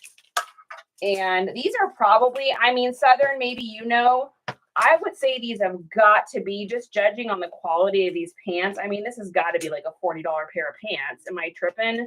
Maybe I'm tripping, but it feels like, and they are in outrageously good condition too. I mean, these things are like, they are, look at them, look at how crisp they are. They like don't even move barely. Wow, that rise is crazy. That's a 13-inch rise. Whoa. You don't see that very often. These are like, yeah, these are definitely a Western rodeo, but I think I'm going to also be able to do loose through the thighs. I might be able to even do like hip hop on these just because of the bagginess. I don't know, maybe not, but it seems like it. Like, these are nice pants. And these are not going to fit in a bag, so I'll show you guys my trick that I do, because I don't want to, I want to be able to still have these like labeled. Oh, there's a little tiny stain there, I see. Or as us resellers call it, a discolor spot. You're going to say hip hop. Yeah, that's definitely what the vibe. It's got a cowboy rodeo person on it, but it definitely has that, like, they almost feel like a Fat Farm brand. If you're familiar with that brand, it kind of feels like that, or like a South Pole, kind of feels like that, like aesthetic, that kind of baggy aesthetic. So what I do on a pair like this is I just have my number roll, and what I'm going to do is just take some of my saran wrap here and wrap these around so that I can still get them in my bucket, because they are not going to fit into a bag. Might be made, let's see, might be made to be there. Let me see. Okay, yeah. Kimes is crazy good, probably in your area. Oh, yeah. Now, this is an interesting question, though. Isn't that one of the V-word brands? I believe, am I incorrect on that? I feel like that is one of those brands that is kind of scripturally about you listing. I don't know if that's just a new with tags situation, but I feel like I've seen videos on that. Yeah, so just a little saran wrap, and then we're going to pop a SKU number. Not that I'm aware of. I'll check real quick. Okay, I feel like for some reason in my mind, it seems like that was a true statement, but I could be wrong. And then, of course, you never know, some other resellers just saying that, and then you're getting trolled or something. So that's how we do pants. This is how I'll also do jackets and stuff that are too big for putting in the regular bags. Your comments aren't going through. That's so weird. Oh, Southern's number one, though. Diana, welcome in. Okay, let's take a look at our, so these were cinch, I believe, and I want to make sure I put down spot. And those were 928. And then I don't remember what the original size was. We'll have to look. So it looks like our rise is a 13, which is just wild. Our waist is a 22 and a half, so 44. So call it 44, 45 right in there. And then our ankle is an 11.5. Yeah, so these definitely I'll be able to put hip hop on. And then our inseam is it's like a 32.5, I would say. So these started out as a 44, 32. Oh yeah, so they've stayed, there's no shrinkage. Yeah, I don't even think these pair of pants really have been worn. It's not currently on the list, but who knows? I know there's a few brands out there that aren't on the V-word list, but I am like, I just try to stay away from them. I feel like that was one of them, but I could be wrong. Okay, what do we got next here? Let's do this. This is, so here's another example of a brand that I didn't pick up because I was familiar with the brand, but the feel of this feel of this shirt is so nice, you guys. It has that, like, your dad works on cars and he left his shirt laying around. Mom just washed it. It's on the back of the couch. You're staying homesick from school to watch Maury Povich and Price is Right. You've got chicken noodle Campbell's soup or Mrs. Grass's. You've got a 7-Up. You're cuddled up to your favorite blanket, and you take and put on your dad's work shirt that's clean, and it's so soft and cuddly, and you're just laying on the couch, and you spend the whole day in it. That's what this shirt is. I know that's a really long description. That won't be in my descriptor, but that's what it feels like. I don't know why it's so soft, but it is so soft. So it's a brand called Khakis by Arrow. Again, not something I was familiar with. It's 100% cotton. Just the way that this is woven for some reason is just so nice. It even has 2 extra buttons. No year, but it feels older. I'm going to say this is probably a Y2K or could even be a late 90s with that weird label, but sometimes I'm tricked. Sometimes I am tricked. It's just really, really, really soft. Like even the buttons are slippery. I mean, this is one of those shirts that if I was still in Washington, I would probably keep it only because it would be like such a good like rainy day cuddle up shirt. But here in Texas, I'm convinced that my long shirts, my long sleeve shirts that are hanging in my closet and all of my jeans are never going to get worn again. I'm probably going to end up listing some really cool stuff online because it is so warm here all the time. We were even here last winter. We had just moved down here and I was even warm then. So I don't know. Maybe I'm going to acclimate. Am I going to acclimate, you guys? Am I going to get used to the heat? I'm not complaining. I love it. We moved here because I love the heat. My body is like way happier here. But I just can't imagine I'm ever going to wear like stuff because I'm cold ever again. I don't know. It's so hot here. Okay, so our shoulders, it looks like this is like a 19. Another example of why I really like these hangers that bow out is because I can see the tag and it just, I don't know, aesthetically, I think it looks nicer. That's a me thing. It's not something you have to have. It's just something that I really like it. Okay, so our chest area on this is, it looks like a 26. So it's a little bit of a wider shirt, which is great. Yeah, I'm telling you, I would definitely keep this. This would have been a keep for me. Over like a really cool band shirt with like some, trashed pants and a little pair of Converse. Super cool looking. I don't know. Can you tell? You can always tell when it's a piece of clothing I really like because like I literally can't shut up about it. Arizona. I heard a reseller once say that they actually write a story for each piece they list. Oh my gosh, really? That would take forever. Yes, you kind of will. When it's in the hundreds, you never get used to that. Yeah, which is kind of what it's been. Today wasn't quite as bad.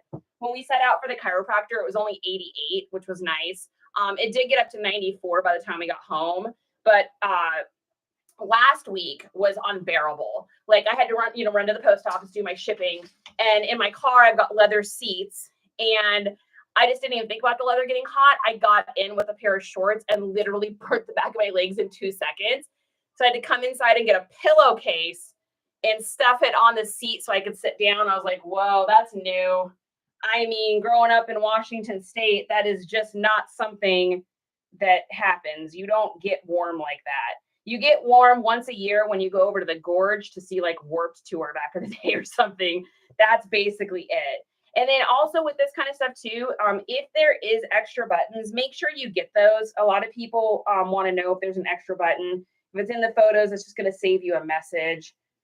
Is there buttons on this? Is there any extra buttons? Can you tell me if there's buttons? So I just, I am a time maximizer. Man, goodbye shirt. I really like you. I would wear you.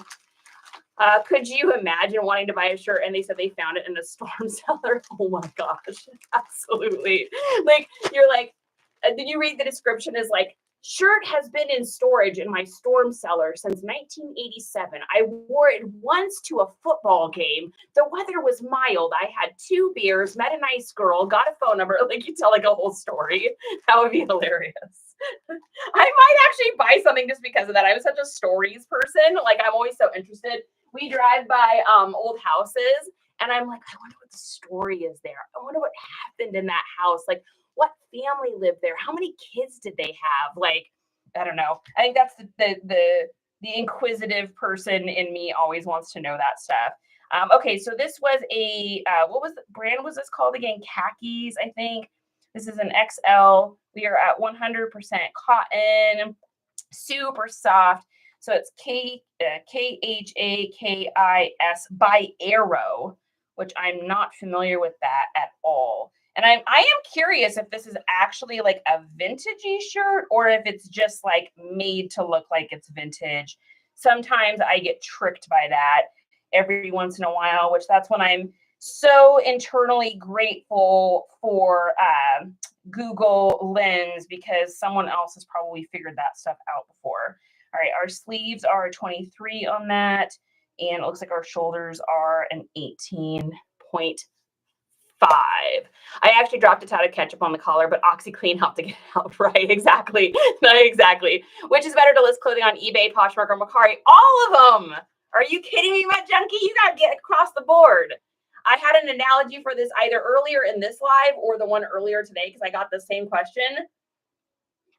And my analogy is, would it be better for you to own a McDonald's franchise in your town, or would it be better for you to own a McDonald's franchise, a Burger King, a Dairy Queen, a GameStop, well, maybe not GameStop anymore, Jack in the Box, and Arby's? Would it be better for you to own the McDonald's or all of those? Well, all of those, because some people only like Arby's and some people only like McDonald's and some people only like, so if you broaden your search out, there's people that shop only on Depop. So if you're not selling on Depop, you're missing all that population.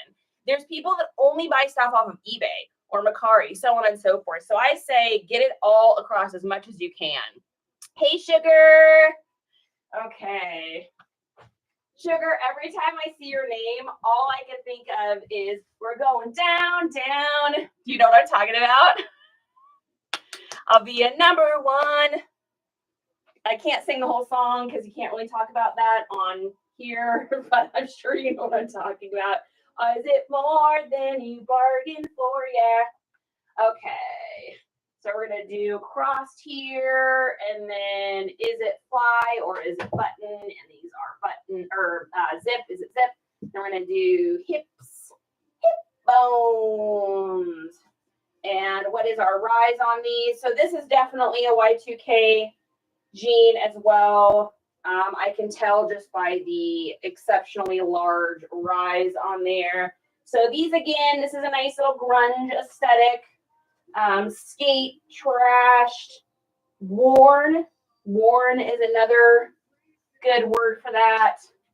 And let's see, I do see one little spot here.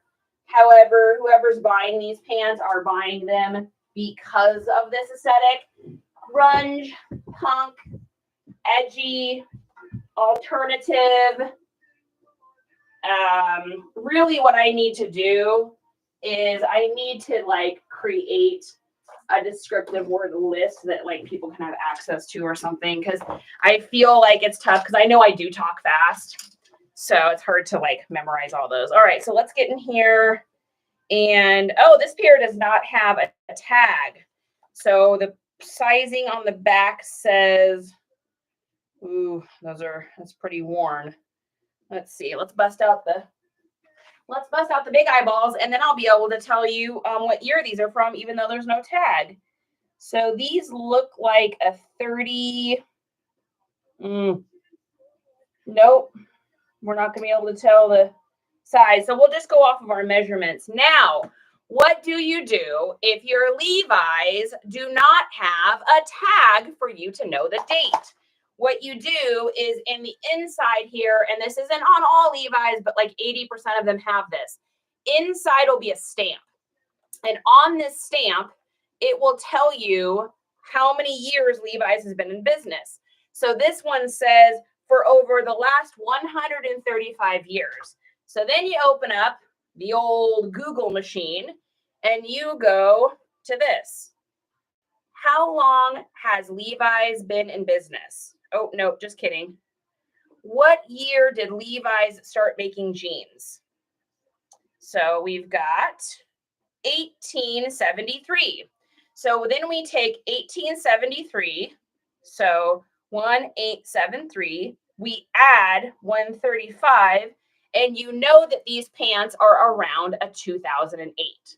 That's how you can tell Levi's. So I'm going to put these as a 2008. I'm also confident that's the year that they're from, just judging by the rise. They might be a 2009, but they're not going to be much further than that just based on the aesthetic. Now, if you're scared or sketched to write that down, you can always just write Y2K or 2000s. Like I said, I'm pretty confident with jeans. So I to this day, knock on wood, haven't ever had a customer be like, that's not the year that those came out, blah, blah, blah, blah, blah. And if they did, I would say, hey, no problem, return them, you pay for shipping, and I will resell them. So yeah, nice little trick. Nice little trick. Imagine TikTok flashed a copyright thing across the screen. We start singing. If TikTok starts putting copyright things when I'm singing, one, they're going to be able to detect the song I'm singing, which is usually not possible because of the fact that I'm tone deaf. But two, how annoying would that be? Oh my gosh. Because you guys know I'm always singing like ridiculous, like stupid songs when I'm on here because that's just who I am. I do that all the time in my everyday life. My mom was someone that always had a song in her heart. So she was one of those people, we always said she had a song for everything. I hated it as a teenager. It drove me crazy. But of course, now I look back and I'm like, it was so awesome. Like, so she has all these little songs for everything that now, of course, are like embedded in my head. So that's just like who I am now. I am the person that says ridiculous dad jokes and puns, just like my mom always did. And I've always had some like weird song to sing. The difference is my mom had a gorgeous voice. I just have a voice. I just sing because it's fun. Okay, our next one is another, so this is going to be another vintage shirt. This is from the Transformers movie. So whatever year the Transformers this came out, the original one, probably in that same range as the Spider-Man. I would say, let's see, do we have it says USA design. Doesn't mean it's made in the USA. No, made in Vietnam. So, but this is an old Port Authority. I would feel confident saying this was probably 2006-ish, probably. I am curious. Let's see. Open up the old Google machine.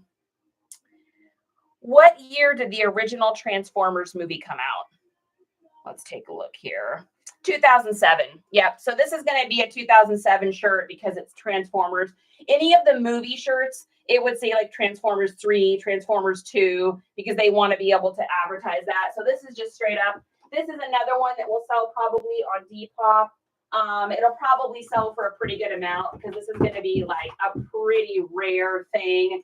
I would say the person that owned this as well as the Spider-Man shirt probably worked at the movie theater, or their kid worked at the movie theater, or something along those lines, and that's how they got these shirts, because this is definitely like something that, Regal Cinemas or AMC back in the day would have just gotten a whole bunch of these for the people that work at the theater to wear, the attendants. So I want to make sure that we showcase the sleeves have that.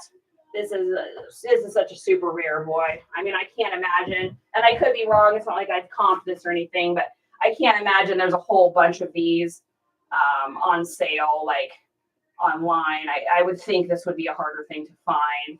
So, all right, let's get the shoulders on that. Of course, stuff always surprises me, so you never know.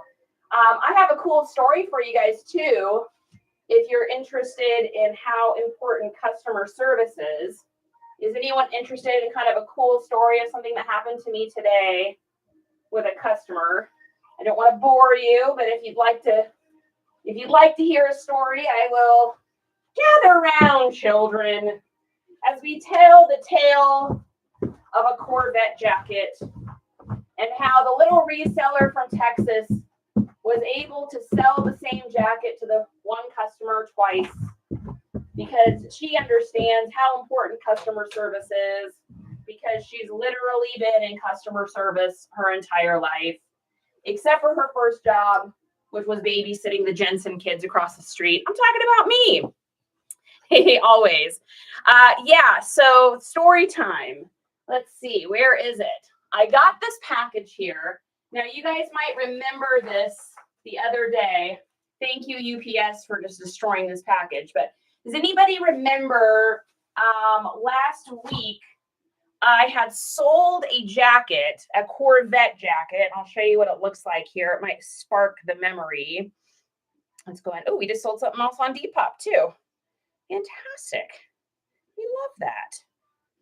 Okay, so does everybody remember? I want to make sure that I cover the address here.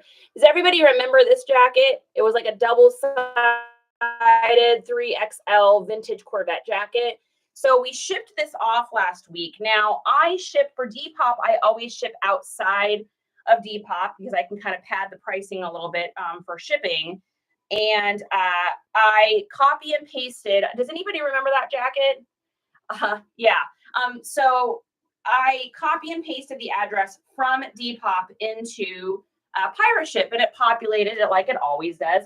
Now I have shipped probably 1,500 packages through Pirate Ship, maybe more, and I've never had an issue. I've never had an issue with them putting the address in. This has just never been a problem. And so I guess I put the address in, and I didn't notice that it hadn't put the actual street in. It put in the numbers, but it didn't put the street in. And so when it went to get delivered, instead of going to like 1111, the name of the street wasn't there. So to make a long story short, I got a message from a customer, and they're like, "Hey, I was just tracking the jacket, and I noticed that I guess it's being sent back to you for some reason." And I was like, "Huh." So I went and looked, I clarified, "Is this your address?" He said, "Yeah." I looked up on Pirate Ship for the weight. It was fine. And it took me kind of really investigating to notice. I just didn't even notice that when I put the address in Pirate Ship, it looks like it's there because I put his address back in Pirate Ship. I put the weight back in Pirate Ship because I was thinking maybe I hadn't weighed it correctly, and it looked all right. But when I went to print the label, it didn't print the street address. So it's like it had gotten rid of the name of the street. So it was in the process of getting sent back to me. Now, this could have gone two different ways. I could have said, "Okay, sorry, dude, no problem. I'll get back to you when it comes in. Thanks." And I could have just been kind of like, whatever, dismissive. But the guy was like, "Hey, I really do want the jacket, and what can I get it again?" And of course I was like, "Yeah." I was like, "Absolutely." I was like, "So here's what we're going to do. I'm going to send you a refund over. When I get the jacket back, I will get it relisted." Now, in the meantime, it didn't update for a tracking number on the way back. So it's just been like kind of lost in the ether for, I don't know, 4 or 5 days.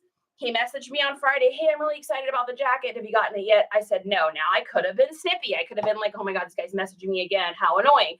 But I was like, "No, dude, I'm so sorry. It's definitely on its way. I hope." I don't know. I was just honest. I don't know where it's at. I can't find the number. I can't find any of that information. And he's like, "Hey, no worry, no problem." And so, Saturday comes and he messages me on Saturday, "Hey, any word?" I'm like, "No, I checked again. I don't see anything." And then he messaged me again on Monday, and I was like, "Oh, I don't see anything, but I'm really excited for you to get it. And, I'm going to go ahead and give you an extra couple dollars off when I relist it as an apology. This is totally my bad. This is not your fault. This is a me problem." And so I just didn't really get contact with him. And then the jacket just came back today, finally. So I messaged him and I was like, "Hey, dude," I was like, "Great news. The jacket's here. No problem." And so my great idea was because I didn't want someone to buy it because I was going to give it to him for a couple dollars more or a couple dollars less. And I didn't want someone to accidentally buy it when I listed it. It's a vintage Corvette jacket. And when you list a new thing on Depop, it comes up as a new listing. And anyone that's been interested in anything like that immediately gets a message. So I was like, shoot, I don't want someone to buy it in the meantime. I have had that happen before. So what I thought I would do was list it for this outrageous price. So this is a little learning lesson for everybody as well. I thought I would just list it for like an outrageous price. And then I said, "I'm going to list it for $150. I want you to just send me an offer back for the price we agreed upon, and I'll accept it. How does that sound?" And he said, "That sounds great." So I put it up for $150. Of course, he immediately saw it. He said he went in to send me an offer, and it wouldn't let him send an offer for any less than $100. And I was like, "Oh my gosh." I was like, "It's okay. Then just counter me. It's fine. And then I will counter back with the amount we agreed upon, and we'll go from there." So we're going back and forth. And eventually it won't let me go any lower than the threshold that I guess Depop just decided we had done enough offers and it wasn't going to do it anymore.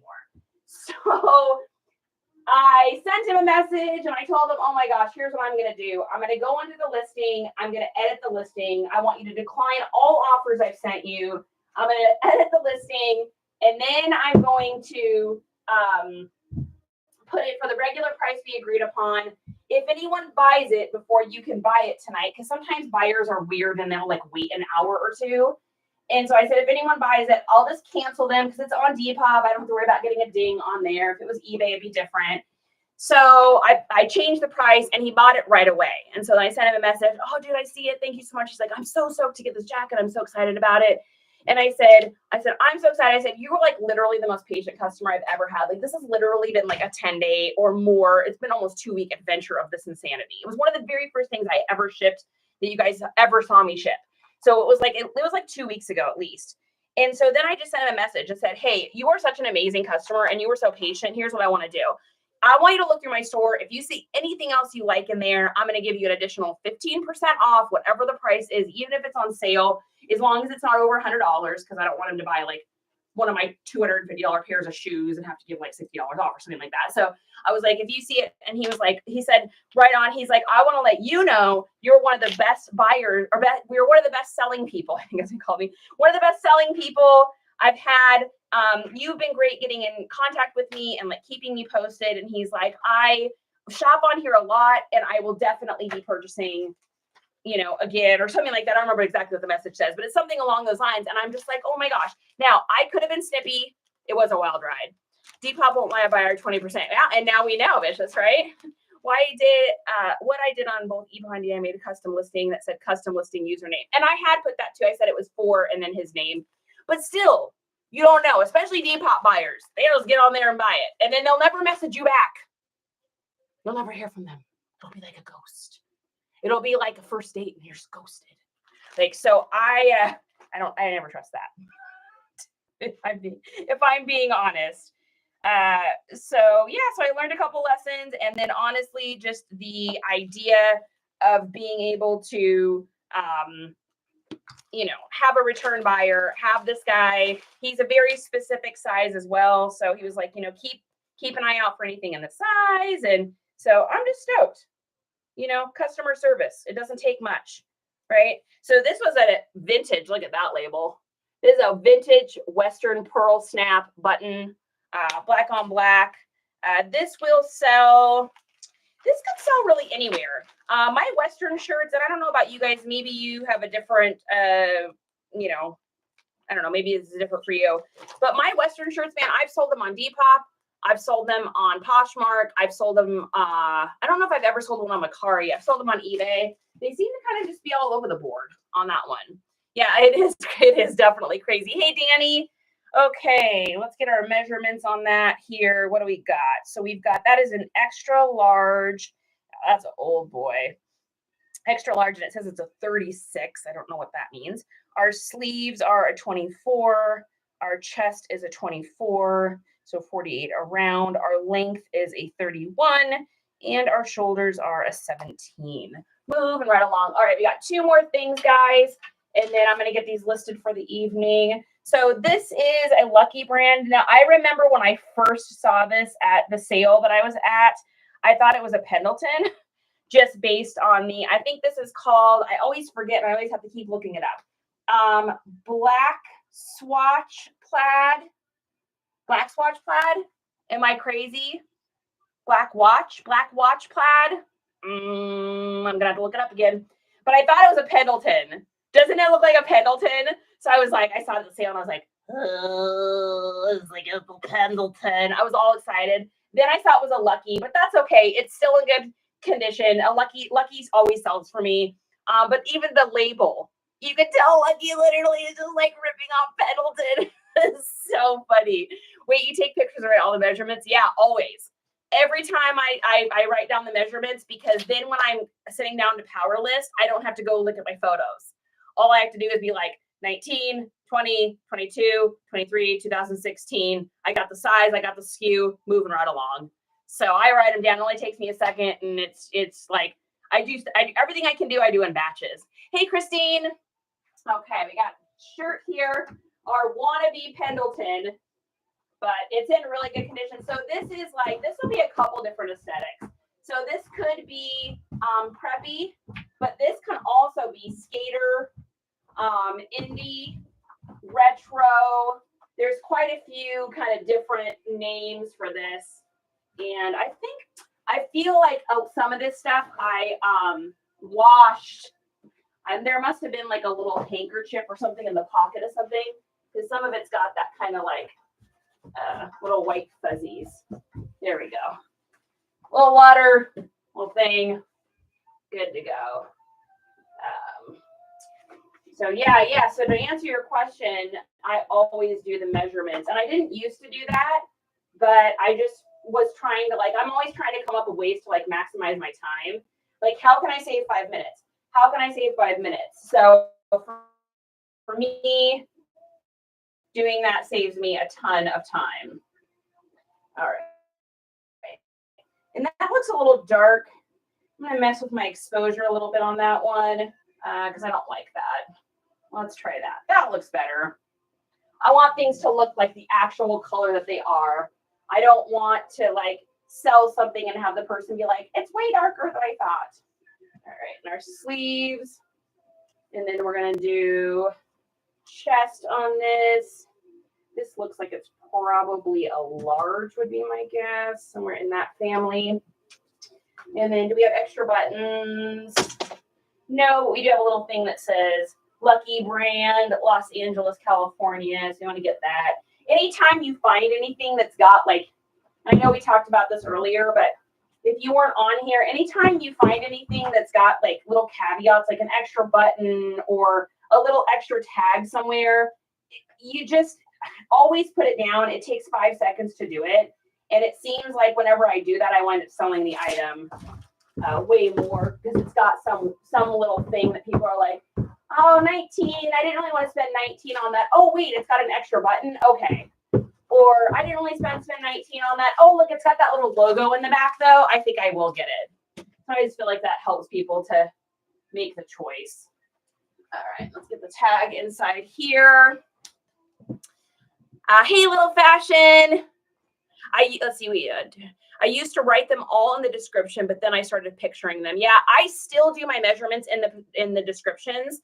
And the reason I do that is because if someone has put their size in eBay, and then it acts like a trigger word. So even if you put that in the the descriptions are waist size, shoulder size, hem size, all of that, rather than writing it all in there, and you can do that too, and I do most of the time, but having that in the description will also trigger that. Same thing with Depop.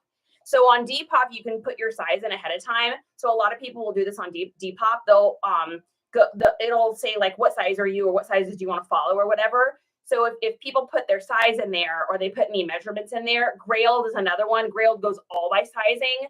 So you really want to make sure you're putting that in the description. I just find my stuff that has measurements in the descriptions sells way better. 100% of the time, without a shadow of a doubt. So it takes me, an extra 30 seconds or something, but by writing them down ahead of time, and I'm just fast at it now, I don't get too crazy. I do, for shirts, I do shoulders, sleeves if they have it, chest length. And I figure each picture when I go through, you guys can time me, but it probably takes me, 30 seconds or something. I can't imagine that it's much more than that. Personally, I can't stand a hand write. Oh, I get that. Yeah, I get that. Mine is quite creative because I've got dyslexia. So the numbers get a little skewed sometimes. So if I see something that says the sleeves are, let's say that it's a 25 and I wrote 52, I'm like, that's going to be a 25. And pics do help. I always do the pics. I do pics and I write it down. So for sure. And my earlier stuff doesn't have measurements on it. You'll see some of my really old listings. I'm in the middle of going through and changing all those right now. I didn't even write the measurements. It was men's large van skate shirt. Cool. That's a description. Opinion on zipped versus sealed bags. Zip. Because I leave the edges open for 2 reasons. And I'll show you why. One, I can go like this, and then it'll stay space saved in my bucket. But two, it keeps it from getting wet, humid, musty by just having that little bit open. I even leave it open when I send it in the mail because when I get something in the mail, I immediately open it because I'm so excited to get the item. But a lot of people will buy stuff and then it sits for a while. And if they're in a climate where it's hot or sweaty or something, and they leave this in the back of their car and it's sealed up in here and it's sealed in a poly, that's like a double seal. I mean, you're just asking for moisture to get in there. And then who's going to get blamed for that? We are, not the person for leaving it in their hot and sweaty car. So that's my opinion on that one. I used to do sealed bags. In fact, some of my old listings that I just went through had sealed bags and I went in and cut the edges on them. Okay, let's write down the measurements. So let's see, that's an 890 was our skew. It is a lucky, it's a medium. And our measurements are, we got length 28, we got chest 19.5, we got sleeves at 21, and we got shoulders at 16. So yeah, so it takes me about 30 seconds. All right, last thing of the night, and then we're going to be getting into, oh my gosh, you know what we're going to be getting into tomorrow, guys? We're going to be getting into this stuff. I have buckets. I have buckets of designer shoes that we're going to be getting into tomorrow. Cleaning, photographing. Oh my gosh, so many shoes. Top 4 reseller tools you use the most. Let me think on that so I don't answer too quickly because I want to answer that the best that I can. So let's see. First of all, let's get the lid off of these here. Best 4 tools, basically stuff I couldn't live without, right? Is that what we're going with? So I'm going to say number 1 would be good lighting. If you don't have good lighting and your pictures don't look good, you're going to lose. And what I mean by that is there is someone out there with better lighting than you. And when your listing meets their listing online, you're going to lose. You got to invest in the lighting. It doesn't have to be super fancy. I know a lot of people that do their pictures outside during the daytime. The sun is free lighting. So if you have the ability to use that. Our entire lighting setup here probably cost us for all of this in here, maybe $120 maybe for everything inside of here. And then I have these big lights that I use for like doing my shoes and stuff like that. These were expensive. These were like 200 and something bucks, but I got them on Black Friday for like 160 because they were it was a closeout. Phobotech doesn't do this kind anymore. So number 1, I would say, is lighting. Whatever that looks like, whether you're using the same kind of lighting I am. You also with lighting want to make sure that you are doing cool daylight. And I'll say that one more time because I know when I first started this, I was so confused by what lighting to get. So you want cool daylight. And what you're going to look for is lighting that says that it's like around 5,000 to 6,000 K. And so that's like the lumens basically of the lighting. Now there's going to be someone in here that has something like a way more technical version of what I mean with that. And you're welcome to chime in, but it's just going to give you a more true to tone, like sunlight, daylight, and cool. If you don't do cool lighting, you're going to end up with everything looking slightly yellow.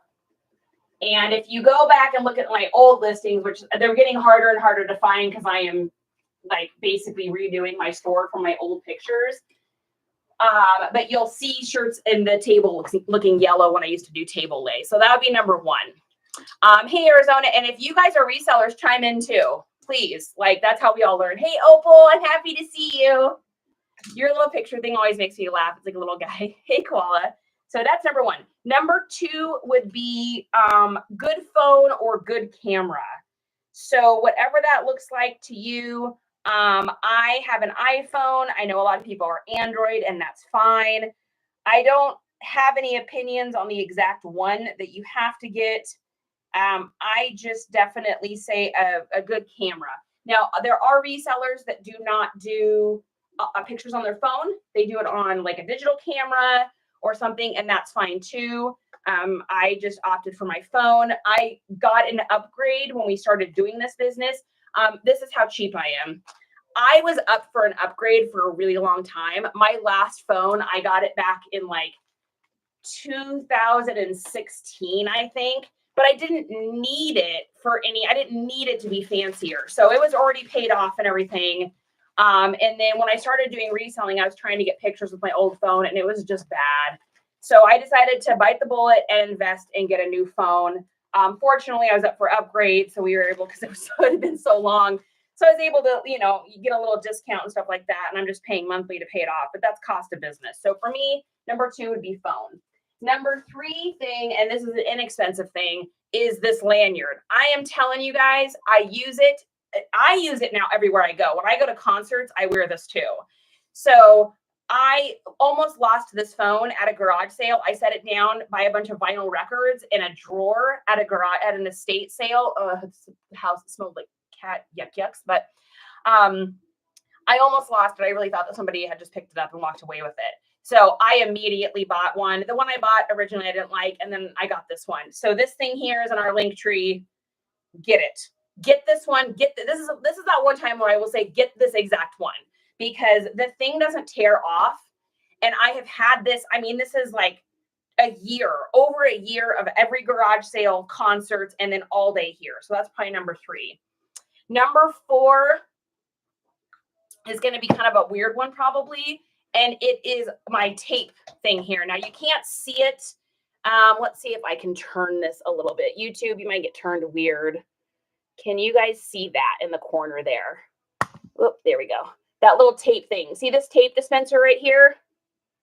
Having a tabletop tape dispenser has been a 100% game changer for me, because I was just using this all the time. But here's the thing. Every time I'm taping something, 1 second, 2 seconds, 3 seconds, 4 seconds, 5 seconds, 6 seconds. And if you're taping stuff up and you're taking this up and down 300 times, you have wasted like 5 or 6 minutes of your life just lifting up a tape dispenser. So I got this thing here. It's got suction cups on it. It might be in our link tree. It might be. I don't know. You'd have to look. But it's really super beefy and heavy. I think I spent like $20 on it. And then it's got suction cups, so it's suctioned to my table, but I also taped it down because that is who I am and I didn't want it to move. It's great because I can go and tape something. So this has been an easy, 100% easy. Let's see. Number 4. So that's 3. Number 4. This is a really good question. A thermal printer. I was hand writing labels in the beginning. So if you were hand writing labels, that is okay. Because we all start somewhere.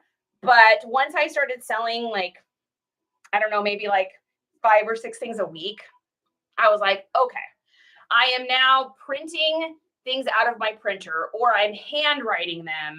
And for me, it was taking too long. So I was like, okay, I need to get a printer. Now, unfortunately, Rollo hardly ever goes on sale. I spent 2 weeks going down the Reddit rabbit hole, reading every review on every thermal printer that's out there. I know there's a lot of great ones besides Rollo, but every time I went back to reading any Rollo reviews, or I'm in a couple eBay groups on Facebook and everyone's like, Rollo, Rollo, Rollo. So I bit the bullet. I bought it, and it has changed my life. It never fails me. It'll probably run for 370,000 years. And I can just print stuff out easily. So that is number 4. And then number 5, 100% necessity that you need is a scale. Now, I also went with the Rollo scale. So this is my scale that I use. It's a Rollo one. And the reason I bought the Rollo one is because I bought 2 different ones on Amazon. They both were okay. I'm not saying they're bad. They were okay. But this Rollo one, it'll light up even in the dark so I can see the numbers. And then on top of it, it just seems to be more accurate. The other ones, I felt like I had to tear them, like meaning I had to reset it quite often. They weren't bad. They're fine. And they were inexpensive. I think they were like $19, maybe 20 bucks on Amazon. So if you're just starting out, just get one. You don't need to spend a ton of money. But what I do is, because I am a gadgets girl, if you guys saw the amount of cleaners and stuff I have over here on this wall, I want my life to be fast and easy, right? So whenever I get a paycheck, when I get paid, and usually, of course, with reselling, it's like once a week or whatever, I get deposits, I take a little bit and I set it out. So what I do is in my Amazon cart, I've got things that I want to buy, or I've got a list in my phone of like things I want, like my, bucket list of items for reselling. And I'll just get a little something every time I get paid. It's like an investment back in my business. It's a tax deduction. And I'm able to kind of like, I guess, I feel like I'm investing back into my company, because otherwise that money is just going to go to buy myself chicken sandwiches. I mean, let's be honest. I'm getting tacos. I'm buying some ciders. I'm getting chicken sandwich. That's what's going to happen. So I might as well be investing it back in my business. So those are probably, I'd say those are my top 5 things. What a great question. Can't see it. Let's see. We'll do one more time here. Are you talking about the Rolo, or are you talking about the tape dispenser? So this is the tape. We'll do this again here. I'll just move my little thing. So there's my cleaners and my steamer. So this is tape dispenser here. You can see it right here.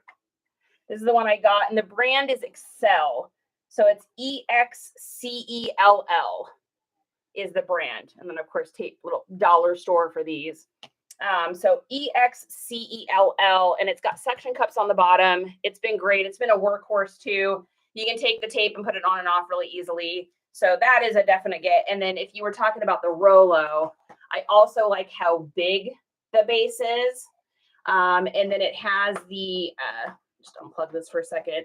It also has the ability, and then you won't see the numbers because I just unplugged it, but it also has this. So if you're measuring something, or if you got like a big box, you can see the size over here. And this, because the first scale I bought just had the numbers here, but every time I put a box on top of it, you couldn't see it. So I'm a Rolo girl. I know there's another brand called Zebra that I feel was kind of popular with the thermal printer. It's just like anything with business, guys. You just got to figure out what works for you. The table, this table, my fancy gadget that I have, because I have a table that goes up and down. I got this on sale for Black Friday. I don't know if that's what you're talking about. I love my little phone holder like that one too. Yeah, this one's great. This little guy here. I've got quite a few of these, but I will say this is my favorite. So now that I'm done with pictures, I can take this off and just put it over here. This has been my favorite little phone holder. It works really, really well, and I'm able to like move it according to whatever. I've had a couple different ones, and I like this one the best. Another reseller actually recommended this. I think Laura Wild and Almost Free is the one that said that she liked this one. It's the Nulaxi, and it's been the best. It's just really easy to use, and my phone stays in it. And I have a pop socket, so being able to find one that I can use with my pop socket works really good. Okay, good. Yeah, yes, I love it, but mine here just doesn't move. I had to, you guys. I hurt myself so bad. Halloween before last, I severely herniated my back, like kind of the worst break you can get. And so if I don't have things that go up and down, I stretch every day for like 20 minutes because it's a lifetime injury.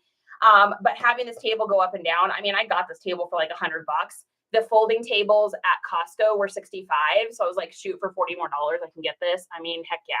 Cooking with one hand, typing the other, no problem. Speaking of cooking, it's probably getting about that time. Oh, it's 9 o'clock and Charity's now going to eat dinner because that's what happens in this house. Hi, Havoc. Hi, Karen. All right, you guys. Thanks for the follow too. I am going to. You're officially the face of time management. Gadgets. I'm the go-go gadget girl. My son always is like, oh my gosh, you're like Inspector Gadget. Like seriously, I want to save time. Time is money. Time is money, and time is time away from me playing video games, and that's what I like doing when I'm not working. So, all right, you guys, I'm going to head out. Thanks for joining me. I hope you got some good value today. I appreciate it. Thank you for the follows. Thank you for the hearts. 6.3K. We're doing it. We also hit our numbers for follows tonight, which is fantastic. I think we're going for, what's our next goal? What is our next goal, you guys, for numbers here? This has been fun doing this every day. Oh, we hit. Yeah, so we hit 3,500. So our next goal is 3,600 followers. Very exciting. Send me your gadgets list ASAP. Southern, you know what? I'm going to have to do I'm going to have to sit down and make a list. Like, I have a lot. Like I said, every time I get paid, I get something new. So I'm a gadget girl. All right, you guys, I will see you on here tomorrow. I think we're going to the water park tomorrow because that's what I like to do is go to Schlitterbahns. So I think we might be going to Schlitterbahns tomorrow. We haven't decided yet. Depends on the weather. So I will either be on in the morning or I won't, but you'll probably see me tomorrow evening nonetheless. So thanks for joining me. Bye, Jennifer. Bye, you guys. Southern, thank you for all the questions. That was actually a lot of fun tonight. Take care. Bye, fellow weirdo reselling people. And bye, YouTube. Thank you for joining us. Like I said, I should be back on tomorrow at some point here. So feel free to join in. Thank you for hanging out and have a great night.